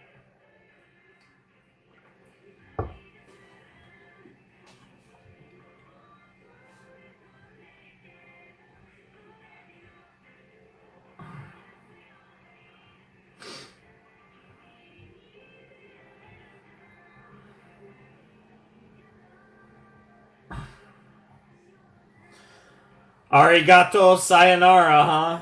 I guess that's right on the money. Jesus Christ almighty, that was crazy. I was not prepared for like I was not prepared. That was not on my bingo card. I was not expecting I really was not expecting bro to just cook his ass. That's or I guess sis to just cook his ass. Wow. Okay, that was episode 7 of Fruits Basket, the final, and wow. God, I don't even know. Like I feel these episodes. This is every episode now of this show. It feels like so much happens per episode that when I sit down and think about like how I might like discuss like what's going on, it's like there's so many directions to go. Like I don't even know how to approach discussing the episode because like there was a lot of really interesting stuff in like the front half of the episode, right? And like we didn't really focus too much on Kyo's trauma, but obviously bro is going through a lot of shit now that he has memories of the fact that he's responsible seemingly for certain deaths, and that's a thing. It's a thing, to say the least. So it's definitely an awkward situation for Kyo that he has to kind of wrestle with, obviously, and he is obviously struggling with. And you have all the stuff that Toru's kind of brought to the forefront of her mind, and like there's just so much to kind of grasp and comprehend, and it's pretty interesting because I do wonder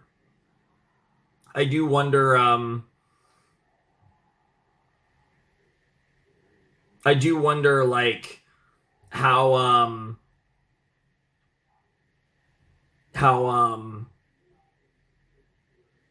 what's it called, how I don't know. I do wonder how freaking like God, I can't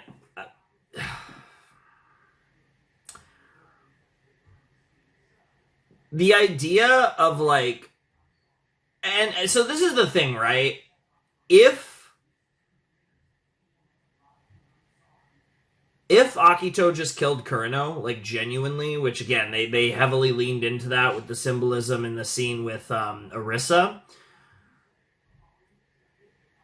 that does seem to add more credence to the idea that the ending for Akito's character is going to be tragic. I think that's the route we're going if Kureno is dead. If Kureno survives this, I still think there's kind of hope for things to quote unquote work out with Akito. But I just think that if Akito actually killed Kureno, I don't think this is going to end well for Akito, for obvious reasons. And it's really weird. Like I feel like it's one of those weird things with Akito where like she's such a sad, broken person that like there's like the whole man. She probably should like, you know, does she really deserve the fate she was given? No, but she also has to still be held responsible for the fact that she's this awful person, and right. And there's like this weird dance. There's this weird kind of dance that you have to play with when it comes to Akito, and I do think potentially killing someone might be the final straw, so to speak, in that regard. But even if that is what actually happened, I'm so curious how like the entire Soma family reacts to that. And there's just like so many layers to that I think are really interesting to explore. We obviously get the tease of Kyo's sauce at the end, and I'm so curious how all of this is going to come to a head, because that was such a crazy episode. And like I said, that whole conflict with Ren and Akito, and then the whole Kureno moment, and it's just like, it's so tragic and it's so sad, and the drama is so intense. Like I said, everything is culminating in these final 13 episodes, and it's so dramatic and it's so engaging, and it's just, you know, gripping television. It really is. And it's hard to not just be so locked in to this story right now and everything they're doing. As I keep watching this set, I'm like, don't get me wrong, like, I'm sure episode 9 is going to be stupid, but like, it feels like I just keep running into like so many things that could be like, oh, I could see this ending a set. The only thing about this one that was weird as far as ending a set was, like I said, we did get that weird, like, the last like 30 seconds, minute of the episode with Kyo and Toru. That was very like, oh, watch the next episode to find out what happens next kind of thing or whatever. And that was like, okay, I guess, you know, clearly we're in the middle of just so much nonsense that's happening right now, and I'm so curious, like I said, to watch it continue to unfold. It's gonna be really interesting. So I love that. That was a tremendous episode. Again, I feel like I'm saying that about every episode because that's how good season 3 of Fruits Basket has been. Truly, the fruits are zabasketing in this season. It's fucking wild. Just so much good stuff. I actually, like, real quick before I cut, I'm gonna, like, real quick, I'm just gonna kind of, we get all the Kyo trauma at the beginning. I just kind of want to, like, go through this. I didn't even talk about the Shigure and Ren scene was fantastic. I loved the Shigure Ren scene. Shigure is so goated. He is easily one of the best characters of this series. He is a piece of work, to say the least, and I love everything about him and just how much of a piece of work is. We also got a little bit of backstory on Akito's parents, and that was cool.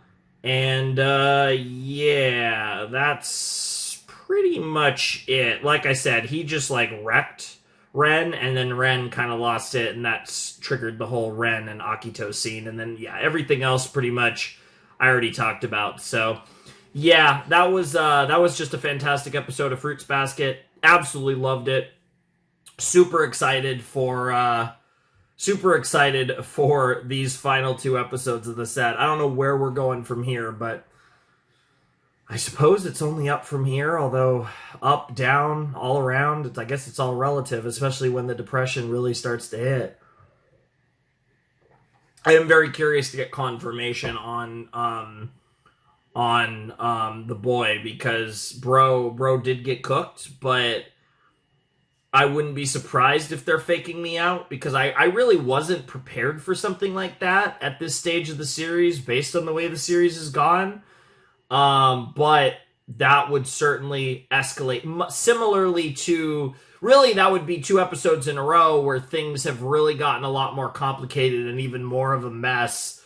That actually leads it to making the ending of the series more unpredictable, because you have Kyo's trauma, unlocking his like final form of trauma, and then you get the Akito killing Kureno thing, and assuming the latter actually happened, those are two things that have just complicated the end game of this story even more and make me even more curious to where exactly we're going with all of this. So fantastic stuff all around. I can't wait. Like, this is, oh man. Oh my god, this is so good. This is so good. Like, don't get me wrong, a part of me really does want to finish this tonight, but like, yeah, I also can't. And I'm sure episode 9 is going to be stupid. Probably episode 8 too, but episode 9 is going to be stupid, and I'm going to have to stop after that. But great stuff. Great stuff. Loving this so much. So anyways, let's just check out episode 8, see what happens next.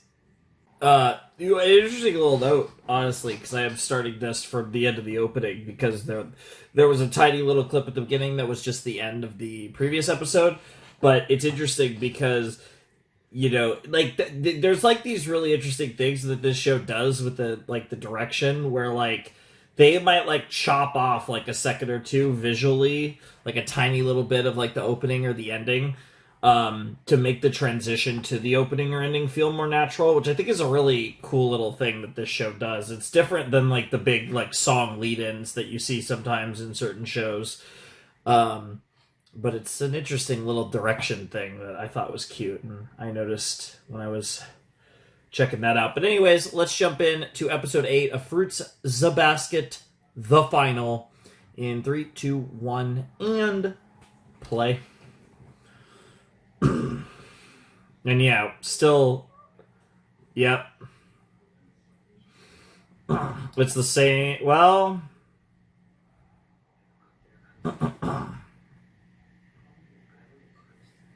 seems like he's gonna say the thing.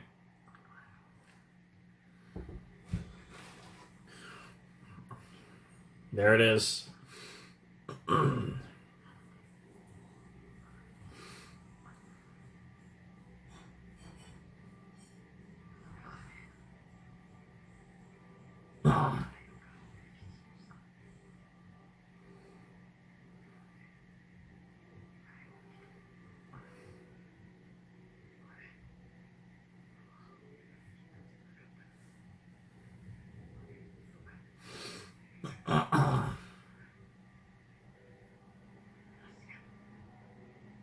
It's more complicated than that. Now bro's going into the water on his own. And doesn't this seem very similar to the end of season 1 with the rain? I wonder if the bracelet's about to come off or even get destroyed, depending on, based on the opening.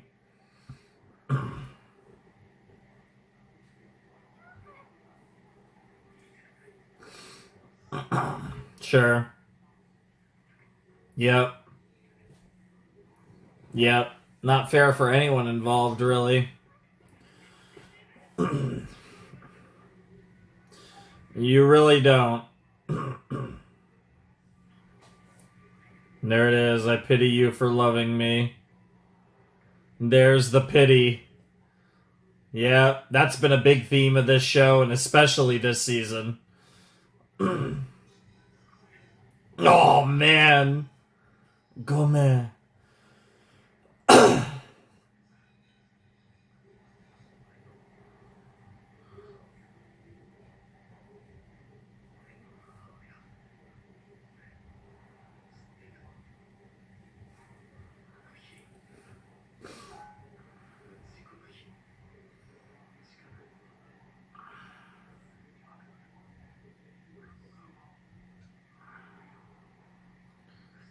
Mm-hmm.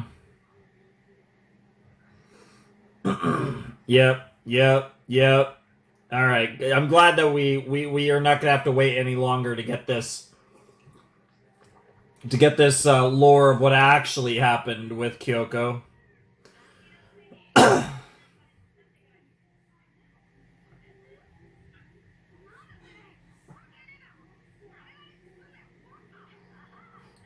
Of course, she loves a punk.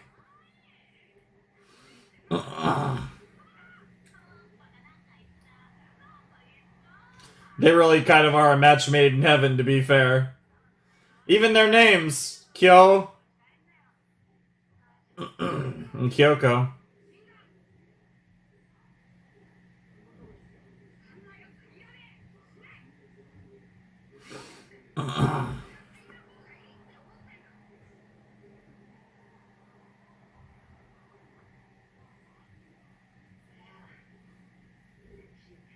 Mm.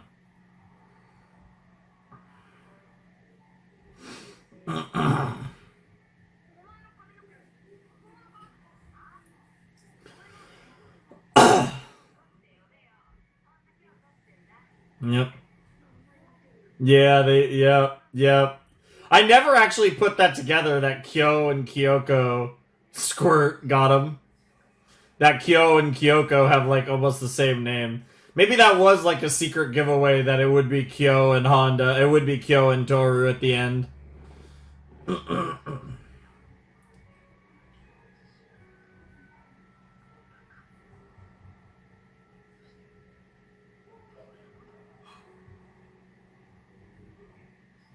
There's not a lot of adults that would like I feel like talk to kids like this. It's very very just you know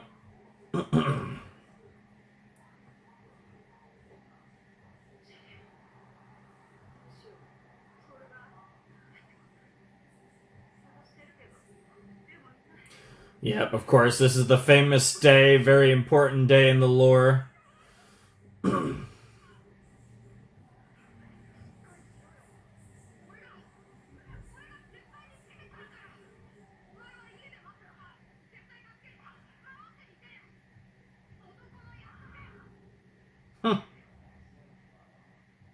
That is pretty cute. Oh my god, dude, the freaking fist bump too. Yeah, and then this is of course the fated day with Kyo and Yuki and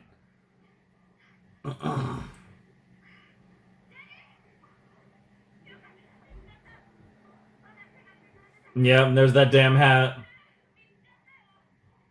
Yep, yep, yep, dude, it's so wild.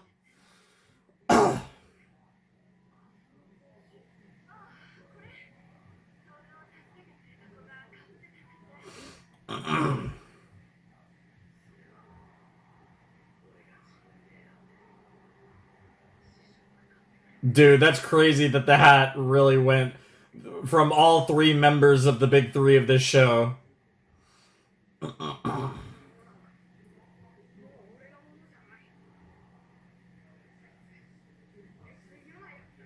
Sure, bro.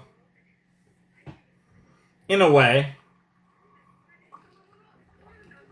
I guess they do mirror each other well because the rat and the cat are the most beloved and least beloved members of the Zodiac. Or, I mean, the cat isn't even really part of the Zodiac, but you know what I mean. They're polar opposites in that regard.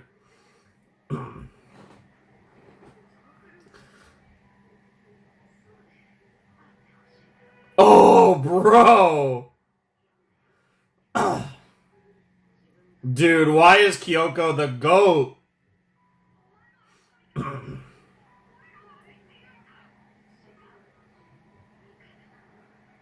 Hell yeah.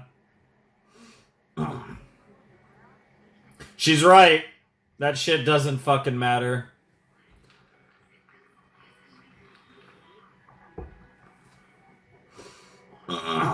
Wow.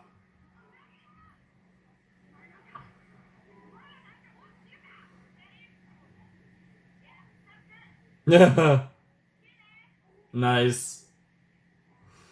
And then the next time you saw her was the day when she died.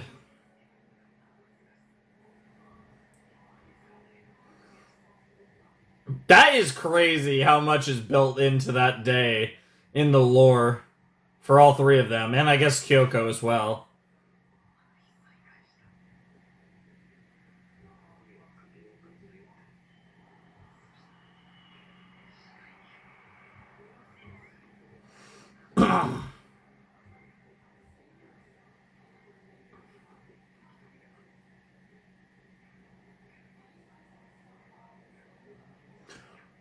And she's a woman. Oh, I didn't even think about that. Oh, oh, what a transition.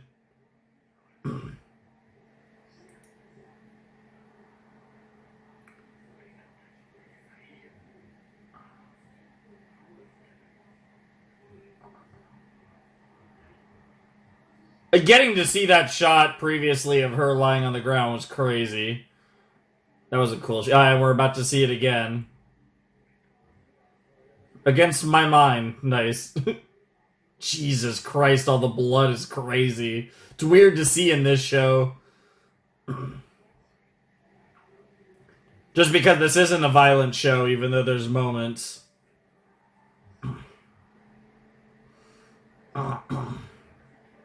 You still wanted to live. And you've been holding that guilt deep down inside, even if you locked it away. And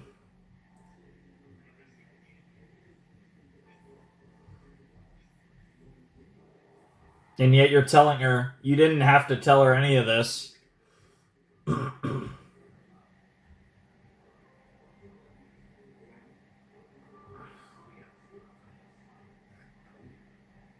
Bro, that's just weird. Yeah.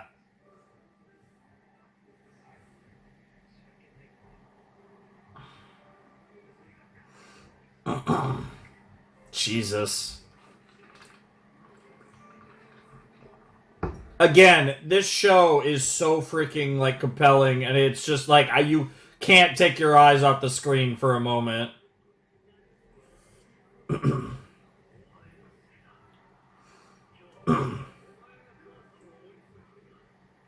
Just by existing. Just by being the cat. It truly isn't. But that's the cards that he was dealt.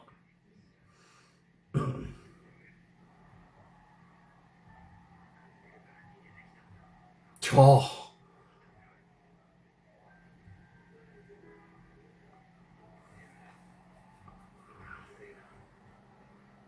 Dude, and the fact that we don't get to see either of their eyes in the rain. I mean, okay, there we do, but it's like, oh, this is so like. I feel like this is in a way so cliche, but it's so good, and it's also a reference to the end of season 1 as well. Oh my god, Akito. What in the world is Akito doing? What is happening? I didn't think we were going to get anything more on that for a while.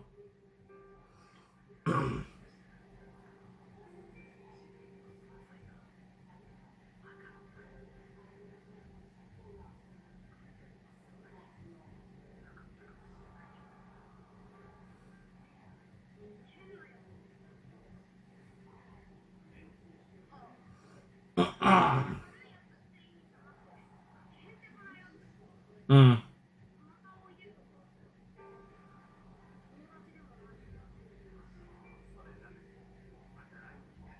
Nice.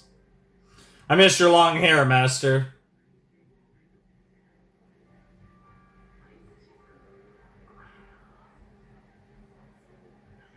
Yeah.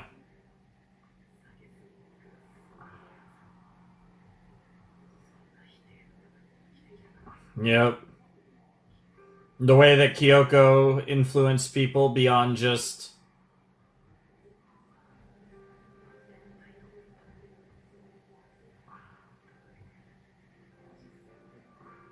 Mm-hmm.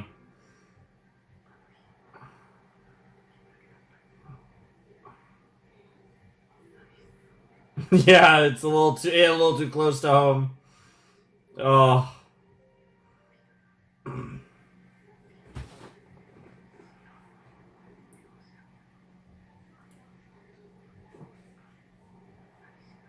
Mm-hmm.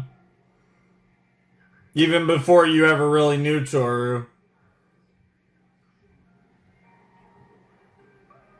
That's crazy.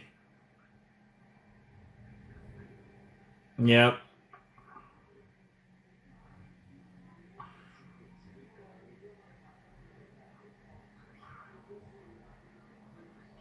Yeah, and that only just reaffirmed so many things for you. And then, of course, Jesus Christ, this fucking happened.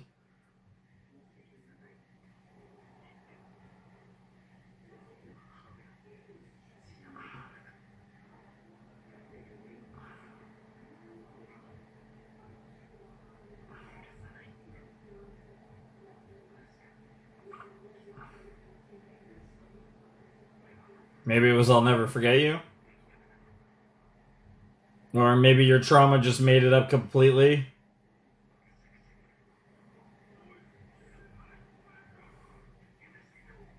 That's crazy.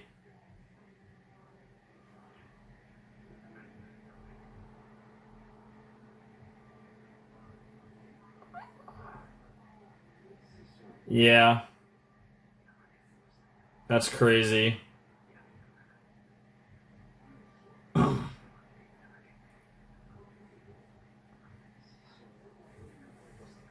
Mm-hmm. Dude, this is so intense and it just keeps going. Like, we're dedicating this whole episode to this. Good God.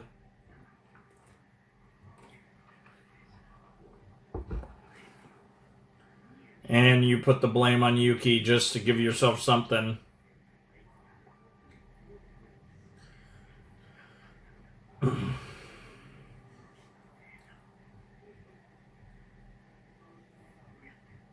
Yep. Shift the blame from where you feel it really belonged. As a coping mechanism. It was all you needed. Yep.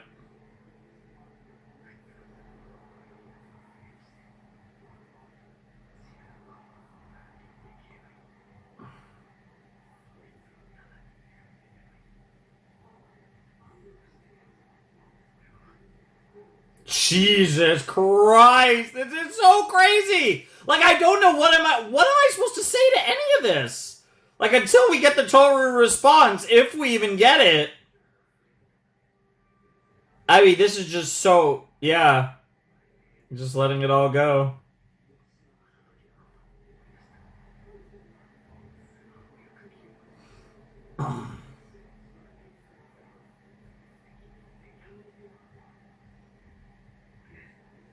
Like, I don't know what she's gonna do. She genuinely, she might cry, she might kiss him, she might hug him. I don't know.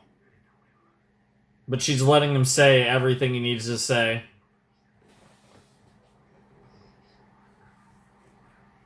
Yep.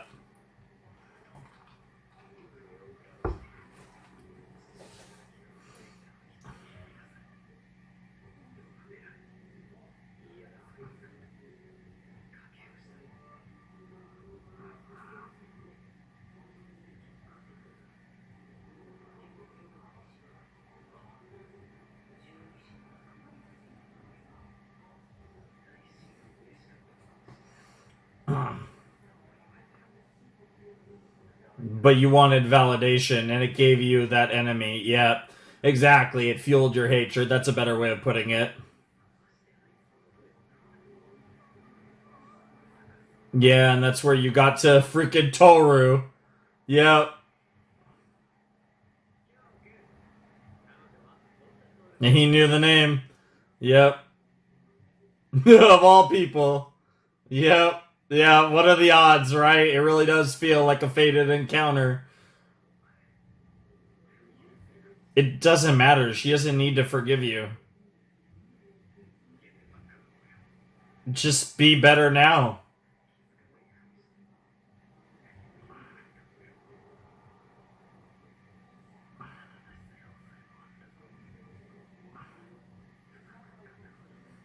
Yeah, it just kind of happened, to be fair.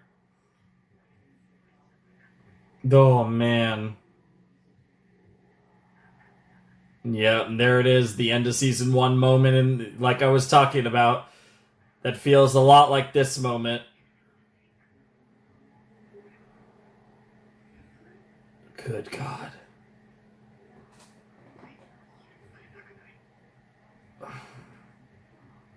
Not ever.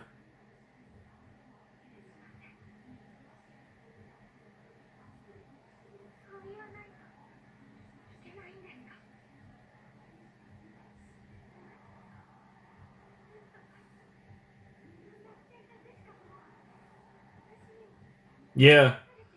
Does that really matter?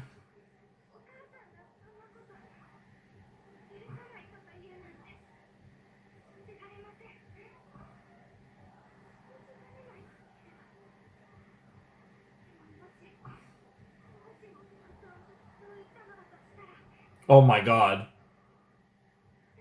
What is she act? Wow. There it is. Oh my God. Are we about to get a silver lining?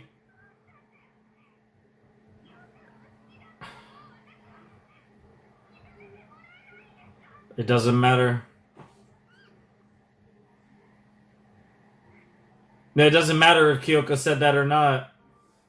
That's you're not talking to Honda Kyoko. You're talking to Honda Toru. She doesn't give a shit.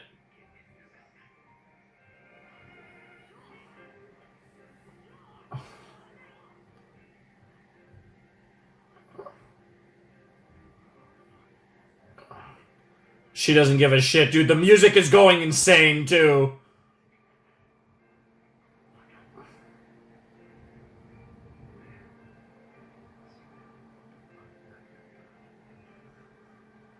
Bro, what on earth? And nobody's there. And freaking no, and both Yuki and Kyo aren't there. What in the world? It's not gonna happen. There's no way they kill. Not even a possibility. So what happens here? Yo. Dude, that's crazy that Akito ran barefoot all the way here. Is the episode about to fucking end? Oh, you've got to be kidding me. What on earth? Unbelievable.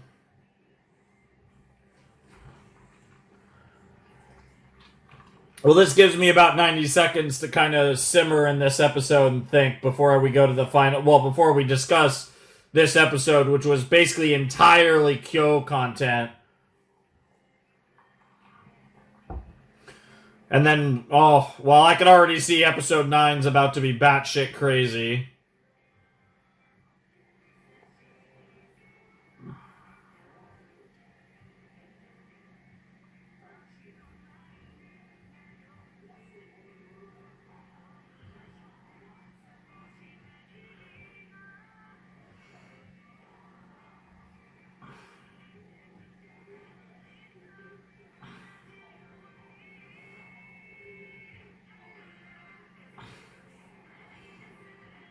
Underrated ship, by the way.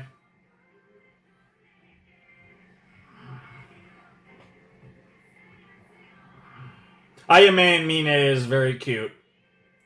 And they're both absolute goobers. The highest degree. Sayonara. Yeah, we better get that shit in a couple episodes sometime in the next 5 episodes. Oh my god. Oh my god. They're always incredible. Dude, there's no more superlatives to use. Like, this season has been fucking fantastic. It's been incredible. Like, I'm just, you could just run me on repeat. So this is a funny episode because I don't need to like go through the episode and look to forget anything because the entire thing was just Kyo. Like, it was basically that conversation between Kyo and Toru was pretty much the entire episode. That was an incredible conversation. They both confessed to each other.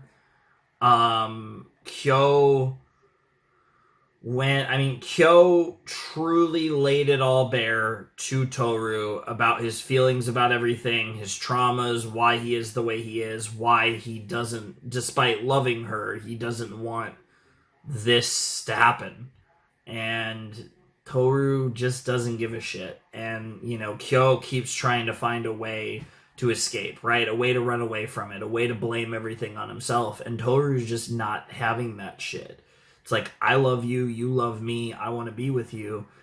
And Kyo can't accept that. And that's obviously the layman's, like, super simplified version of what's actually going on.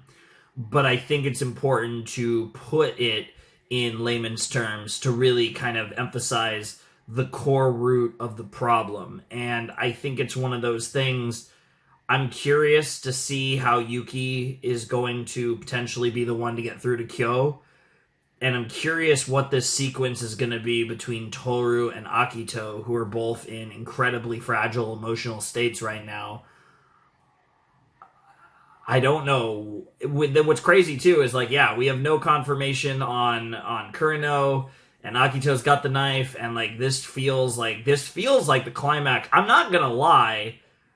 In a weird way, this honestly kind of feels like the climax of the show. Like, the next episode kind of feels, maybe not like the last episode necessarily, but this kind of feels like the big moment that, in a way, everything's been building to. Now, I don't know if we would necessarily, like, again, it depends on how they structure all of this. I don't think we're going to get a Kyo, and we absolutely could, but I don't think we're going to get a Kyo and Toru kiss in the next episode, but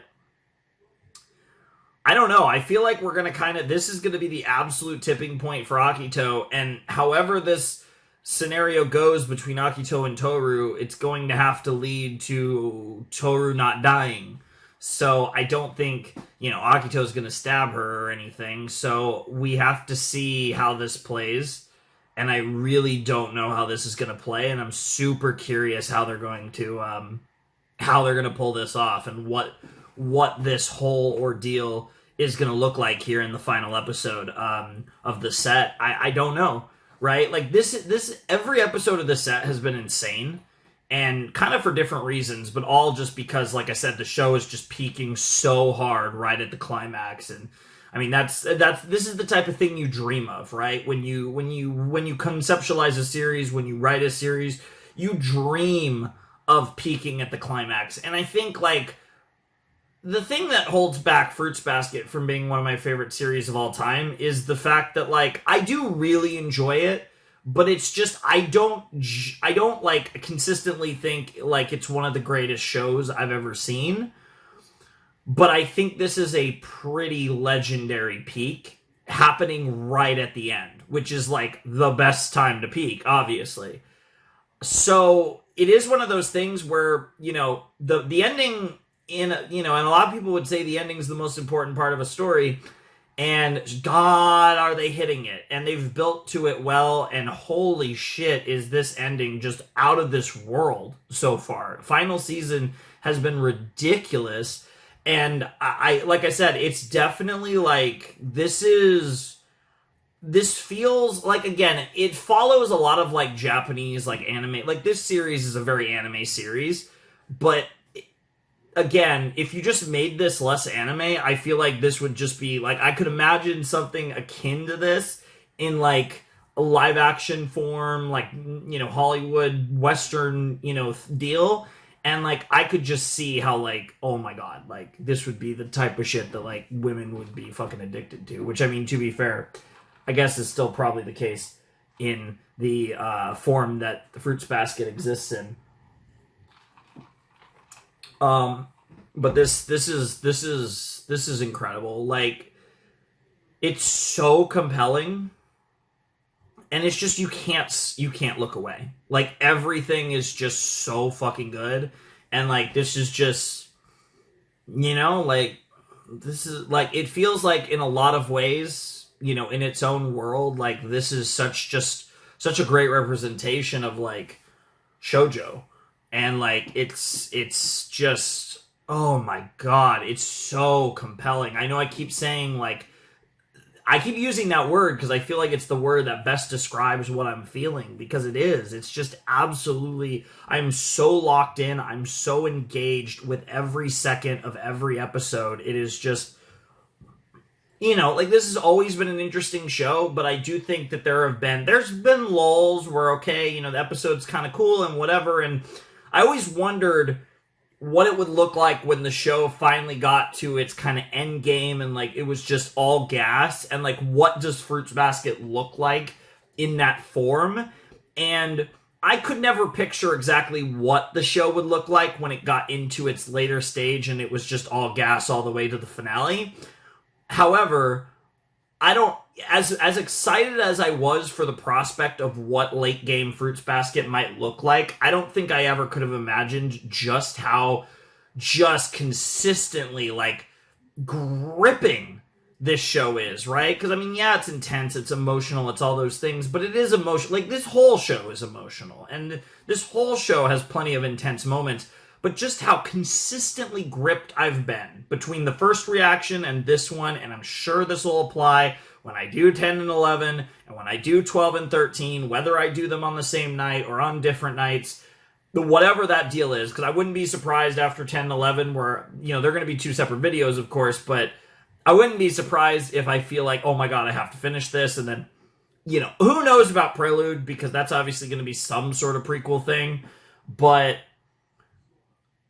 just absolutely phenomenal. I am, like, so locked in. It is so compelling. It is so gripping, and I appreciate every second. Like, it's so much fun watching this show with all of you and experiencing this final season of Fruits Basket, because it is taking me on so many rides, and I feel like, again, I'm struggling to express the feeling, because I feel like I'm feeling like I it's a different cacophony of emotions, but, like, it's all centered around just how engaged I am, how locked in I am right now with this show. But it is fantastic. I'm having so much fun watching this, and I hope you guys are enjoying watching me watch this as well.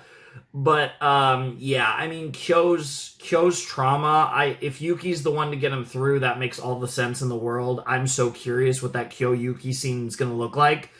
But I can't pretend like the Toru Akito scene isn't, given the specific situations, the specific context of what both of them are going through, their specific mental states in this moment. Akito coming here clearly to kill Toru, like, everything about this, I am, like, so excited. I feel like in almost any situation, like, that Kyo Yuki scene would be like, oh my god, this is so hype. This is going to be the moment Yuki finally gets through to Kyo. And yet I almost can't say that I'm more excited for that than the actual Akito Toru scene, which we've actually only had a couple in the entire show, but this is the Akito Toru scene very clearly. Like, oh my god, here we fucking go. This is it. Which in a lot of ways makes this feel like the climax. It feels like this is a show that we might actually have an extended falling action, and we might get, like, a smaller, because I could be wrong, we could totally get it this episode, but I don't think we're getting the Toru and Kyo kiss this episode. I think we're going to get that closer to the end, probably in either episode 11 or 13, and that'll be kind of another climax of sorts. Certainly what I think a lot of the people are reading or watching Fruits Basket have kind of been waiting for a long time. Certainly a lot of the target audience, right? So I do think that, like, I think we're seeing the climax of Fruits Basket as a series in this next episode, but I think there are still climactic moments, at least as far as kind of the nature of the work, that we're going to get even closer to the actual end of the series, like Kyo and again, if Kyo and Yuki got together, I'm sure a lot of people would like that. But Kyo and Toru getting together, and potentially other ships being confirmed as well, even though obviously Kyo and Toru's the big one that has to happen at some point in the next 5 episodes. So, yeah, fantastic stuff. Yeah, I'm definitely feeling it, but I got one more episode in us, and I have to freaking see this episode anyways. I'm so, and I need to get this video up anyways.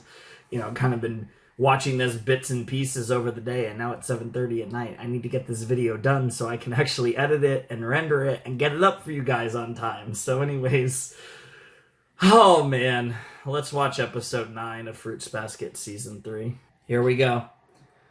Fruits Basket, the final, episode 9 will commence in 3, 2, 1, and play. Oh man, this is gonna be something else. Okay, starting with Kyo and Yuki, presumably, or maybe just Kyo, but I assume Yuki's gonna catch up to him here.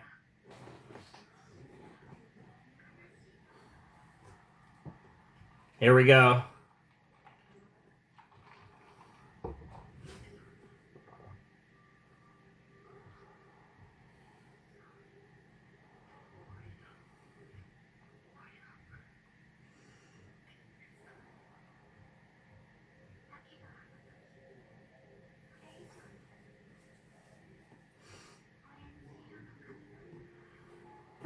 Yeah, you could see the cat-like eyes there. The windows to the soul. Sure. Yep. That emphasis is really interesting.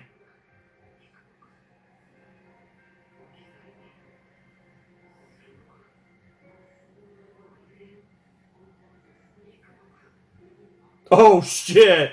Oh my god, even the haircut's similar. I know how it feels to be left behind. Oh my goodness. Here we go. Yes, it is raining, all right, and then it transitions to the sunshine, but no, it is definitely raining tonight in this world. Yeah, yeah.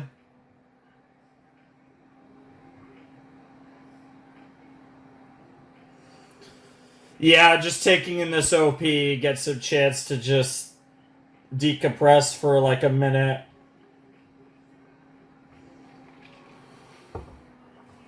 There's just so much to absorb right now, and I can't even imagine how crazy this episode's gonna be.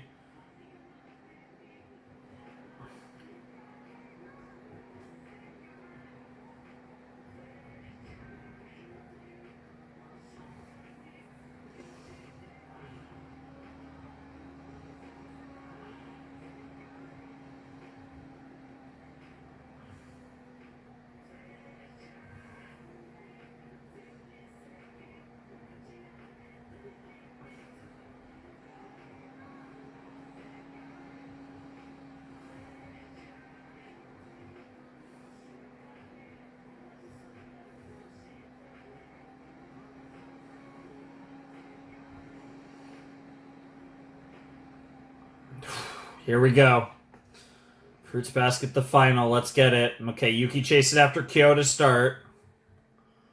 Oh man, dude, oh my god, Shigure. If only you knew what was going on. Clearly.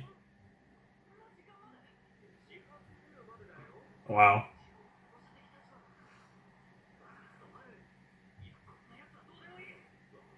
Wow.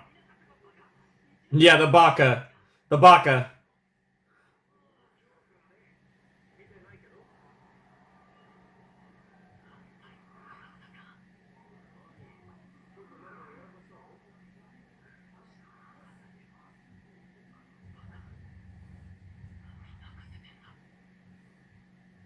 Meanwhile,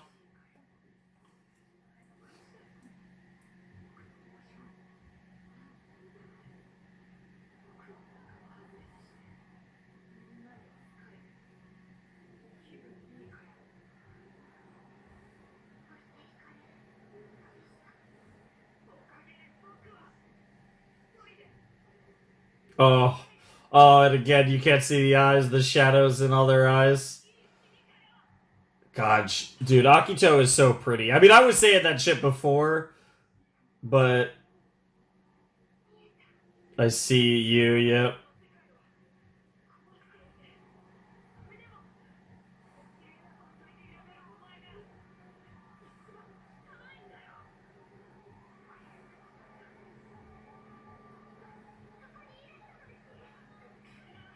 Jesus, she got cut.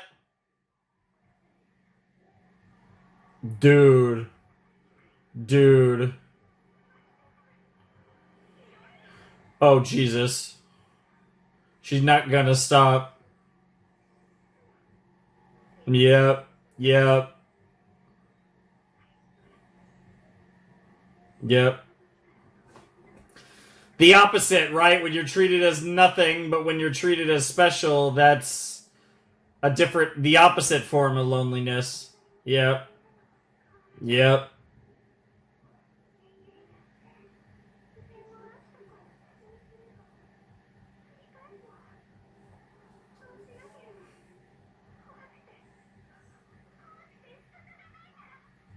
Jesus. Damn, just start slapping her. Oh my god.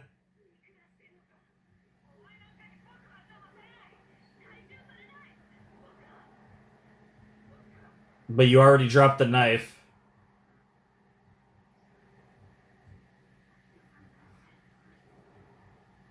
That was not something.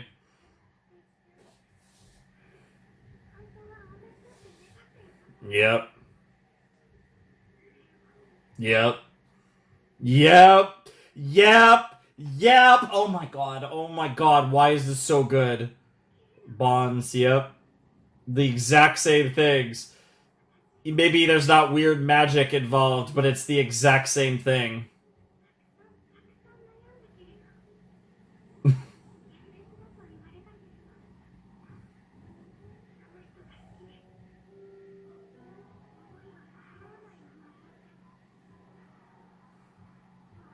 Yep. Yep. Which is the same decision that many others in the show have made. I'll see you again one day, Mom. Fuck, dude. It's so. Oh. I've somehow not cried in this set, but this episode might get me.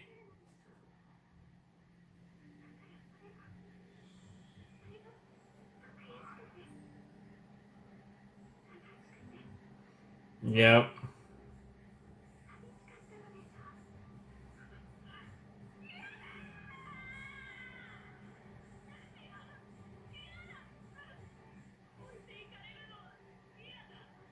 That's.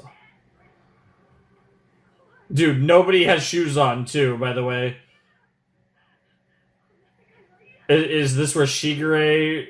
Akito runs into Shigure?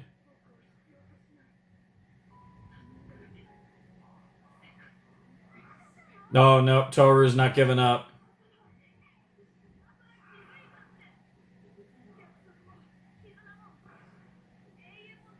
Oh my god, the beginning of the show! Literally the beginning of the show. Also, I don't like that we're near a cliff. I actually have PTSD from another show with this. I will not be more specific.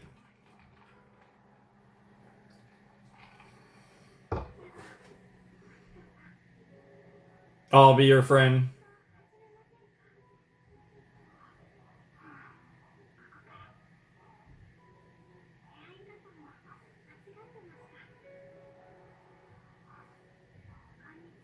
I'm Toru Honda. Or Honda Toru, yeah.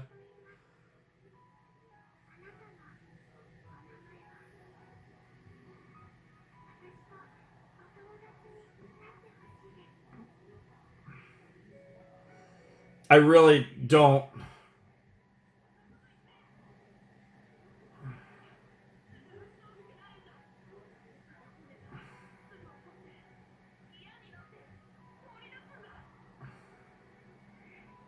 That's a crazy face. That's such an anime face. That honestly reminded me a lot of the Ayanami face from Evangelion. Or even the Rem face. Oh my god.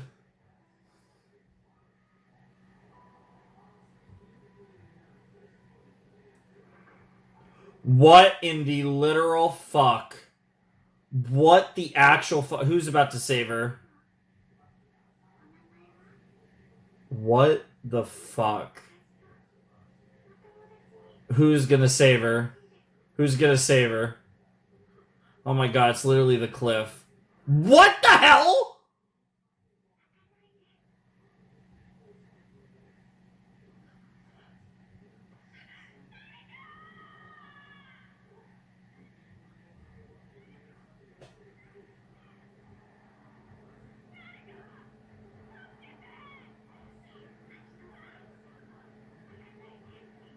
What?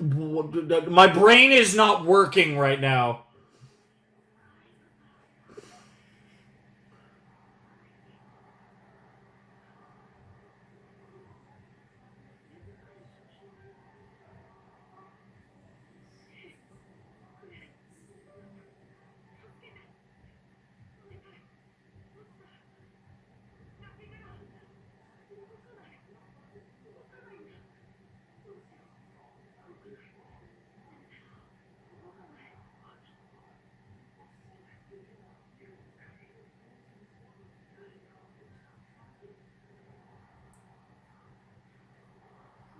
There it is.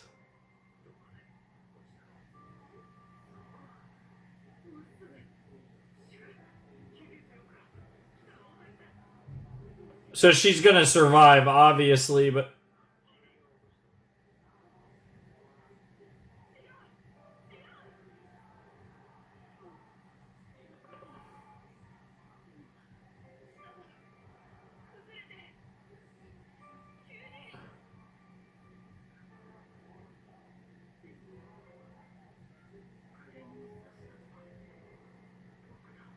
yep.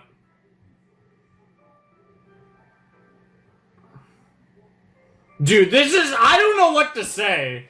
This is crazy.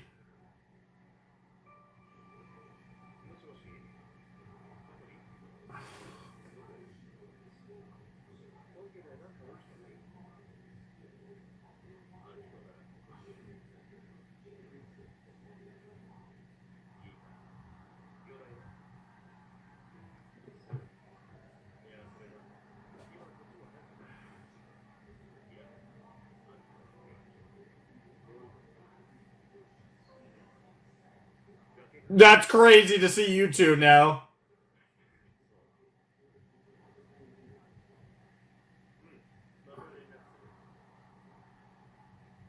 Dude, I know we're about to get Shigure Akito scene.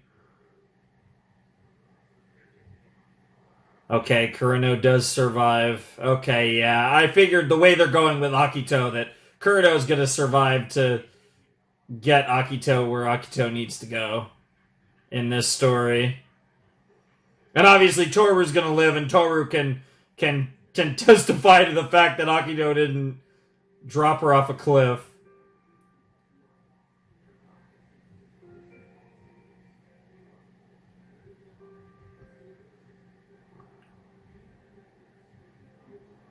Jesus Christ.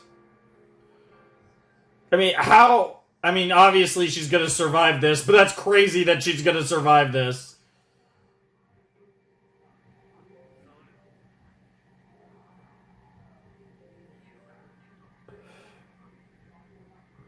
Oh, the blood in the back of her head. I was wondering where the blood was from the fall.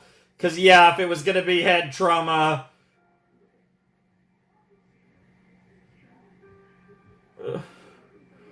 Oh my god. Like, obviously she's not gonna die. Oh my god, they're doing the thing with the tears. Oh my god. Oh my god. I swear to god if this episode ends, I have no idea how long we've been going, honestly. Both. Yeah, you have unfinished business in this world. You can't go see mom and dad just yet.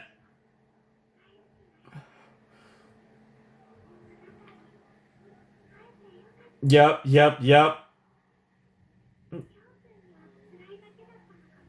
Oh, oh my goodness. All the good memories, the fun times.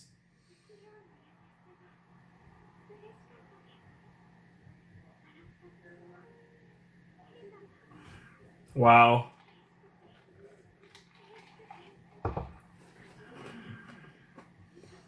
Mm-hmm.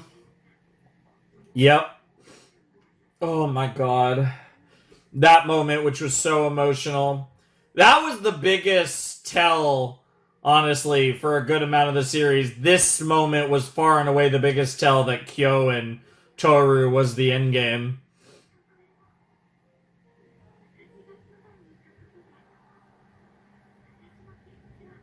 Yep. But at the end of the day, there's your silver lining. The sun peeking through the clouds. So too do the sad times and the painful times. Yep, yep, yep, yep.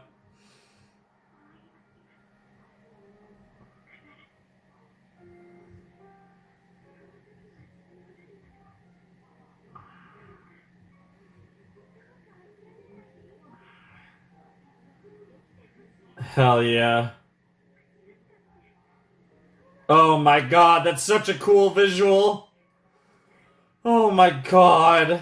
I actually don't think I'm gonna cry. I'm not that far off. I think it's just one of those nights where it's just I don't have the tears really in me, but I am feeling this. Like emotionally, this is just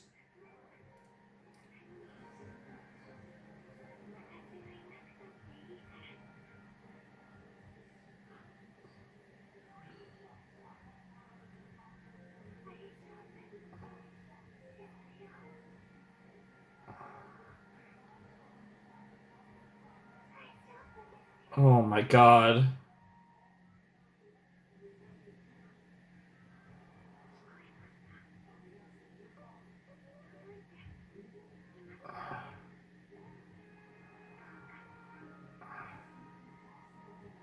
Yeah.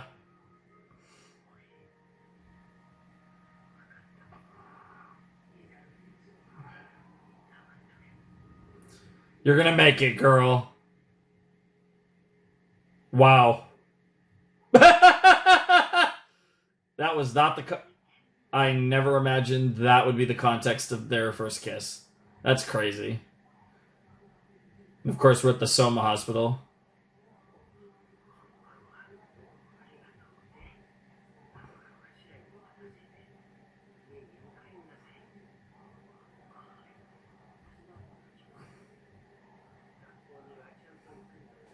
Mm, that is true. Come after school.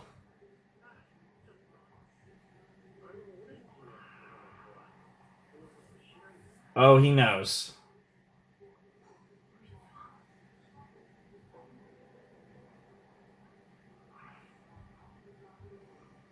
Oh, Akito. This is going to change Akito. This whole incident. I mean, it's gonna affect all of them. Dude, Rin! Oh, seeing that reaction from Rin just oh, it hurts my soul. Are we gonna end here? No, okay. I have no read and I don't want to take a look at the timestamp, so oh my god, Akito.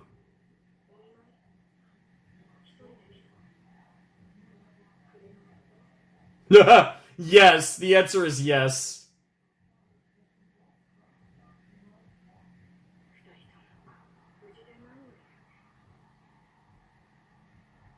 Oh, that was a cool transition too.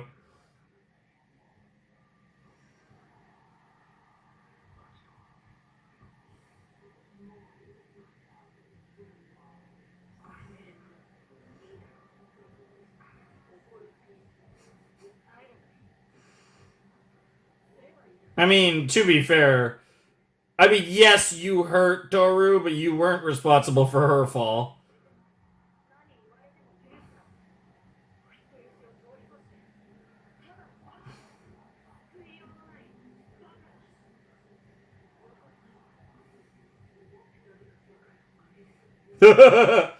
Yeah, there is that.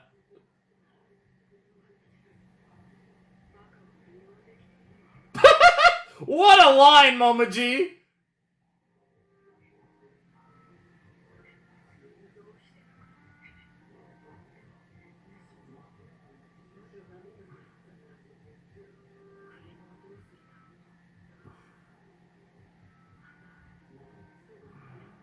You don't want to manipulate him like that anymore, did you? Which is why you didn't say that. Freaking Mylan and everything. Yep. And a hopeless idiot, one might say.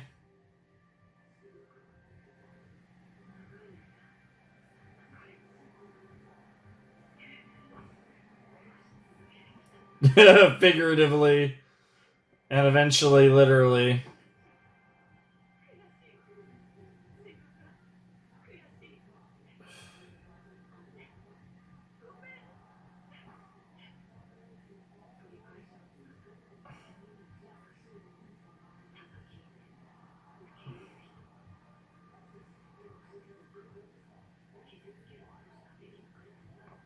Hurt people hurt people.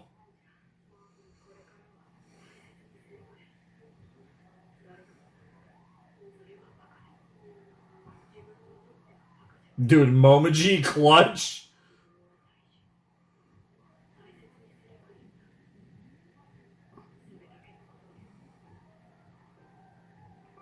It really is that simple, I suppose.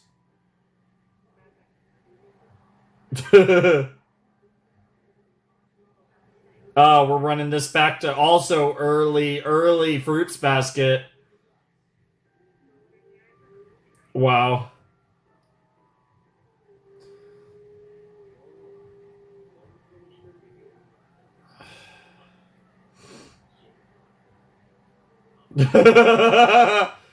That's one way to look at it.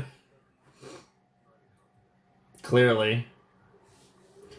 Toru finally worked her magic on the one on Akito.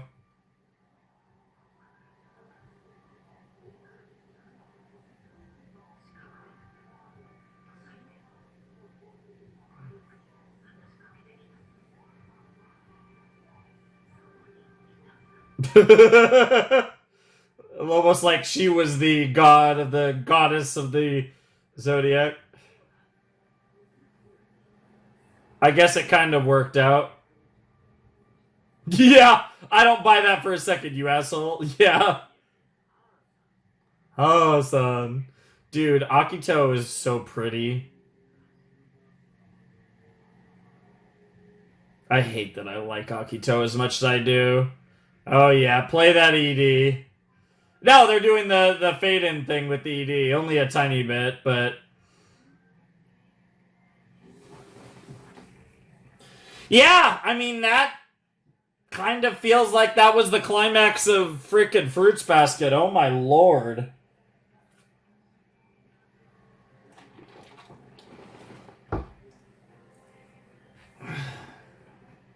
What an episode.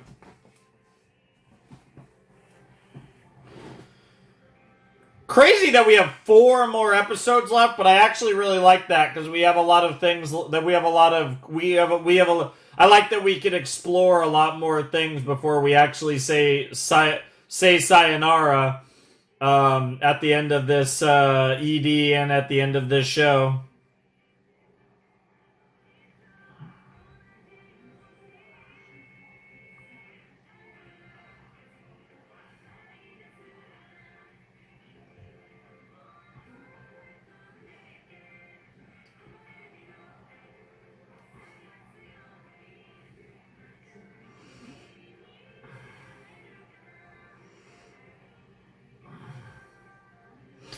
Sayonara. Unbelievable. Unbelievable. This show, Fruits freaking Basket, man. I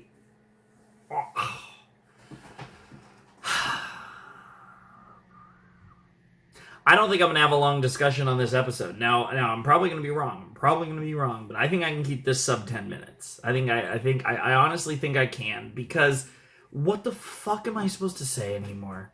Okay, you know what I'm gonna say. Every episode this season's been phenomenal. There have been better episodes than others, but like every episode's been awesome. And this was another one that was like, wow, like just wow. I mean, the Toru Akito conversation was kind of the climax of the show. I mean, obviously Toru, like just such a full circle weird fate moment where she falls off the cliff. There were a lot of like interesting callbacks to season one in the last couple episodes to early Fruits Basket, which I thought was really fun and really cool. And I mean, just all these just awesome moments. And I just seeing Toru get through to Akito, seeing Akito just finally just kind of, I mean, yes, in a way, crash out, but also, like they said, kind of have that cathartic moment that really just puts it all into perspective. And Toru being the one to extend out the hand and truly get through to Akito. And then I feel like that was only just further pushed by Momo G. Again, much like how Toru's not a Zodiac, so therefore she doesn't, have any kind of like weird connection or obligation to Akito. You have that with Momo G, who obviously whose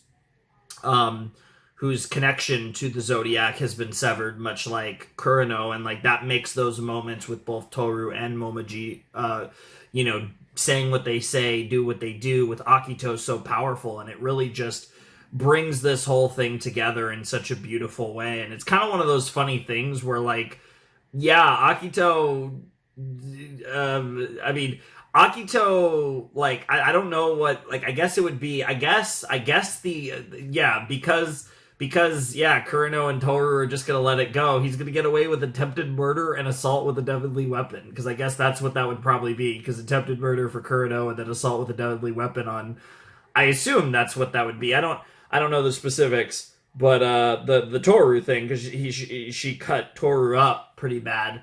Obviously, the whole thing with the cliff was not Akito's fault. Somewhat shockingly, to be honest, but especially given her initial intention for coming there in the first place so desperately. And just all those sequences in the rain, and then finally the cloud, the silver linings, and the sun pierces through the clouds, and very, very cliche, very symbolic, but very effective. I feel like this is exactly the type of show where that type of imagery works wonders and really gets the point across so freaking well. And like the rain has had there was synergy again to earlier scenes in the show with the rain, and the umbrellas, right, and the symbolism of the of a previous opening, and right, there's been a lot of tie-ins to the certain imagery and iconography related to rain and sunshine and like the weather, and like a lot of that came into play in these episodes, and it's really cool, the stuff like that. Those are the little details I do really appreciate. Not that they even really matter that much in the grand scheme of things, because the actual content was so raw and so emotional and so touching, right, in so many different ways, that just adds even more just nice little touches to this whole package that is Fruits Basket, the final season, which has just been out of this world. And this is a weird moment for me, because this kind of feels like the end of the show. Obviously, there's still things that need to be done, but this feels like it was kind of the big climax, and it does feel like we're kind of into like the falling action resolution kind of stage of the show when it comes to the final 4 episodes. So I am very curious to see what those final 4 episodes look like, and that'll be really fun. So I had an absolute blast watching all 5 and really all 9 of these episodes of the season so far. It has been such an honor to have shared this journey through Fruits Basket with all of you, and to have it culminate the way it has here with season 3. I mean, just unbelievable stuff. And like I said, I genuinely don't even know like the point of like diving into like just Toru's realization that Akito was so alone, and then pushing through to try and help her, and then Akito's realizations, and then they finally come together just for Akito to watch Toru damn near fall to her death. Like, just, oh my god, this show has a sick sense of humor, that's for sure. I mean, just crazy stuff all around. Just so gripping, so captivating, so emotionally engaging. That's I think a new one. I don't think I've called it emotionally engaging yet, but it absolutely is. I might have called it engaging. I probably did, but emotionally gripping and emotionally engaging. Let's just emphasize the emotional aspect of it because this is such an emotional show. This is such an emotional series, and you feel it in every scene when they're really going for it, which has been very common in this third season. You know, obviously there's been those big payoff, those big emotional moments throughout the entirety of the show, but they have been very prevalent here as we've been in the final episodes of the series. As you know, logic dictates that makes a lot of sense, of course, from a writing perspective, but it's still crazy to just watch it, and all of it just feels so powerful, and it's just like you don't get a rest with this season. And you know, I think there were times in the show where I sometimes felt like, okay, it feels like, you know, I could have. There were moments throughout the show where I felt like it could have used maybe a tiny bit more of the spice at times. And so it's so funny to watch this season where genuinely I'm like, please, like, oh my God, can I take a break? Can I take a breath for a second? Like, everything is spice. So it is kind of funny how that worked out. And this is kind of something that I kind of imagined the show would do, but I wasn't positive just because of the structure of the show. I didn't know if we would, even at the end of the series, it was hard to tell if it truly would just go off the rails to the degree it has. It absolutely did. It's been incredible. I love Fruits Basket. I am so excited to finish this show, even though I do feel like these final two reactions, you know, not counting Prelude again, these final two final season reactions are kind of more of just, you know, kind of tying this up and hopefully will be a less tense and more enjoyable, albeit surely still very emotional experience. And I can't wait to hopefully see more, obviously, of Kyo and Yuki and Toru, but I definitely want more Akito as well, and hopefully we get to a good, decent place with Akito. And there's just so much that they can do from here. And honestly, it seems like I actually don't think we're going to break all the bonds of the Zodiacs in the show. I think we've kind of reached that resolution point where it's clear that it's going to happen at some point. And I feel like Akito is in such a different place and is the head of the Somas. So I think at the end of the day, everything is going to work itself out from here.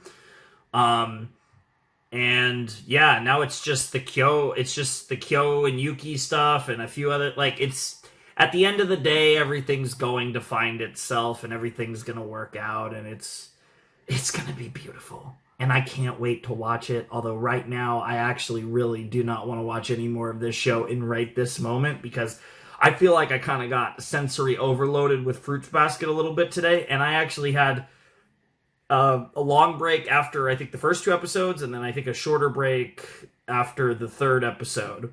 So I kind of went 2-1-2 with the set over the course of the day, because I was like, you know, I started this at like 6 hours ago, so there were some breaks in there. But hey, you know, we got there in the end, and I'm super happy to... Oh my God. It kind of feels like I'm done with the show too, because the next two sets are short, so whether I record them together or individually, they're going to be, at least in terms of, you know, how long they take to record, they're going to be a breeze. And then, you know, again, I don't know how long Prelude is, because I actually don't have it downloaded, but... Again, I don't know if that's technically considered like an OVA or a film, but whatever the case may be, Prelude, I assume, is, you know, it's either on the show, you know, because, I mean, at most it's going to be like, if it's like movie length, I imagine at absolute most that's 2 hours long, but it's probably considerably less. So that'll be interesting. But yeah, I had such a blast watching this show, and I'm still really looking forward to these final 4 episodes to see kind of how we resolve everything. But this really felt like the climax, and like I said, I just feel like, even though we'll go over this more in the coming videos, but obviously, this has just been awesome. Like, I've had such a great time watching this show, and I'm so glad that you guys got to experience the journey with me, which I feel like I say with most of my shows, but... Man, like, this show is peaked so hard at the end that it's really something else. And this has been a great show throughout, but man, has this third season been insane. God, it was so fun. I'm just gonna get out of here. I don't even like really want to talk about it anymore. Like you guys obviously could tell how much I enjoyed it, but like this is one of those that really speaks for itself, and I'm just rambling about nothing. So yeah, I'll see you next time with another video. We'll see you soon as we continue to barrel ever closer to the end of Fruits Basket. And yeah, without any further ado, I must bid you adieu. Flamin' Shark signing out. Hope you have a wonderful, fantastical day, and I'll see you next time with another video. Thanks for watching. Peace.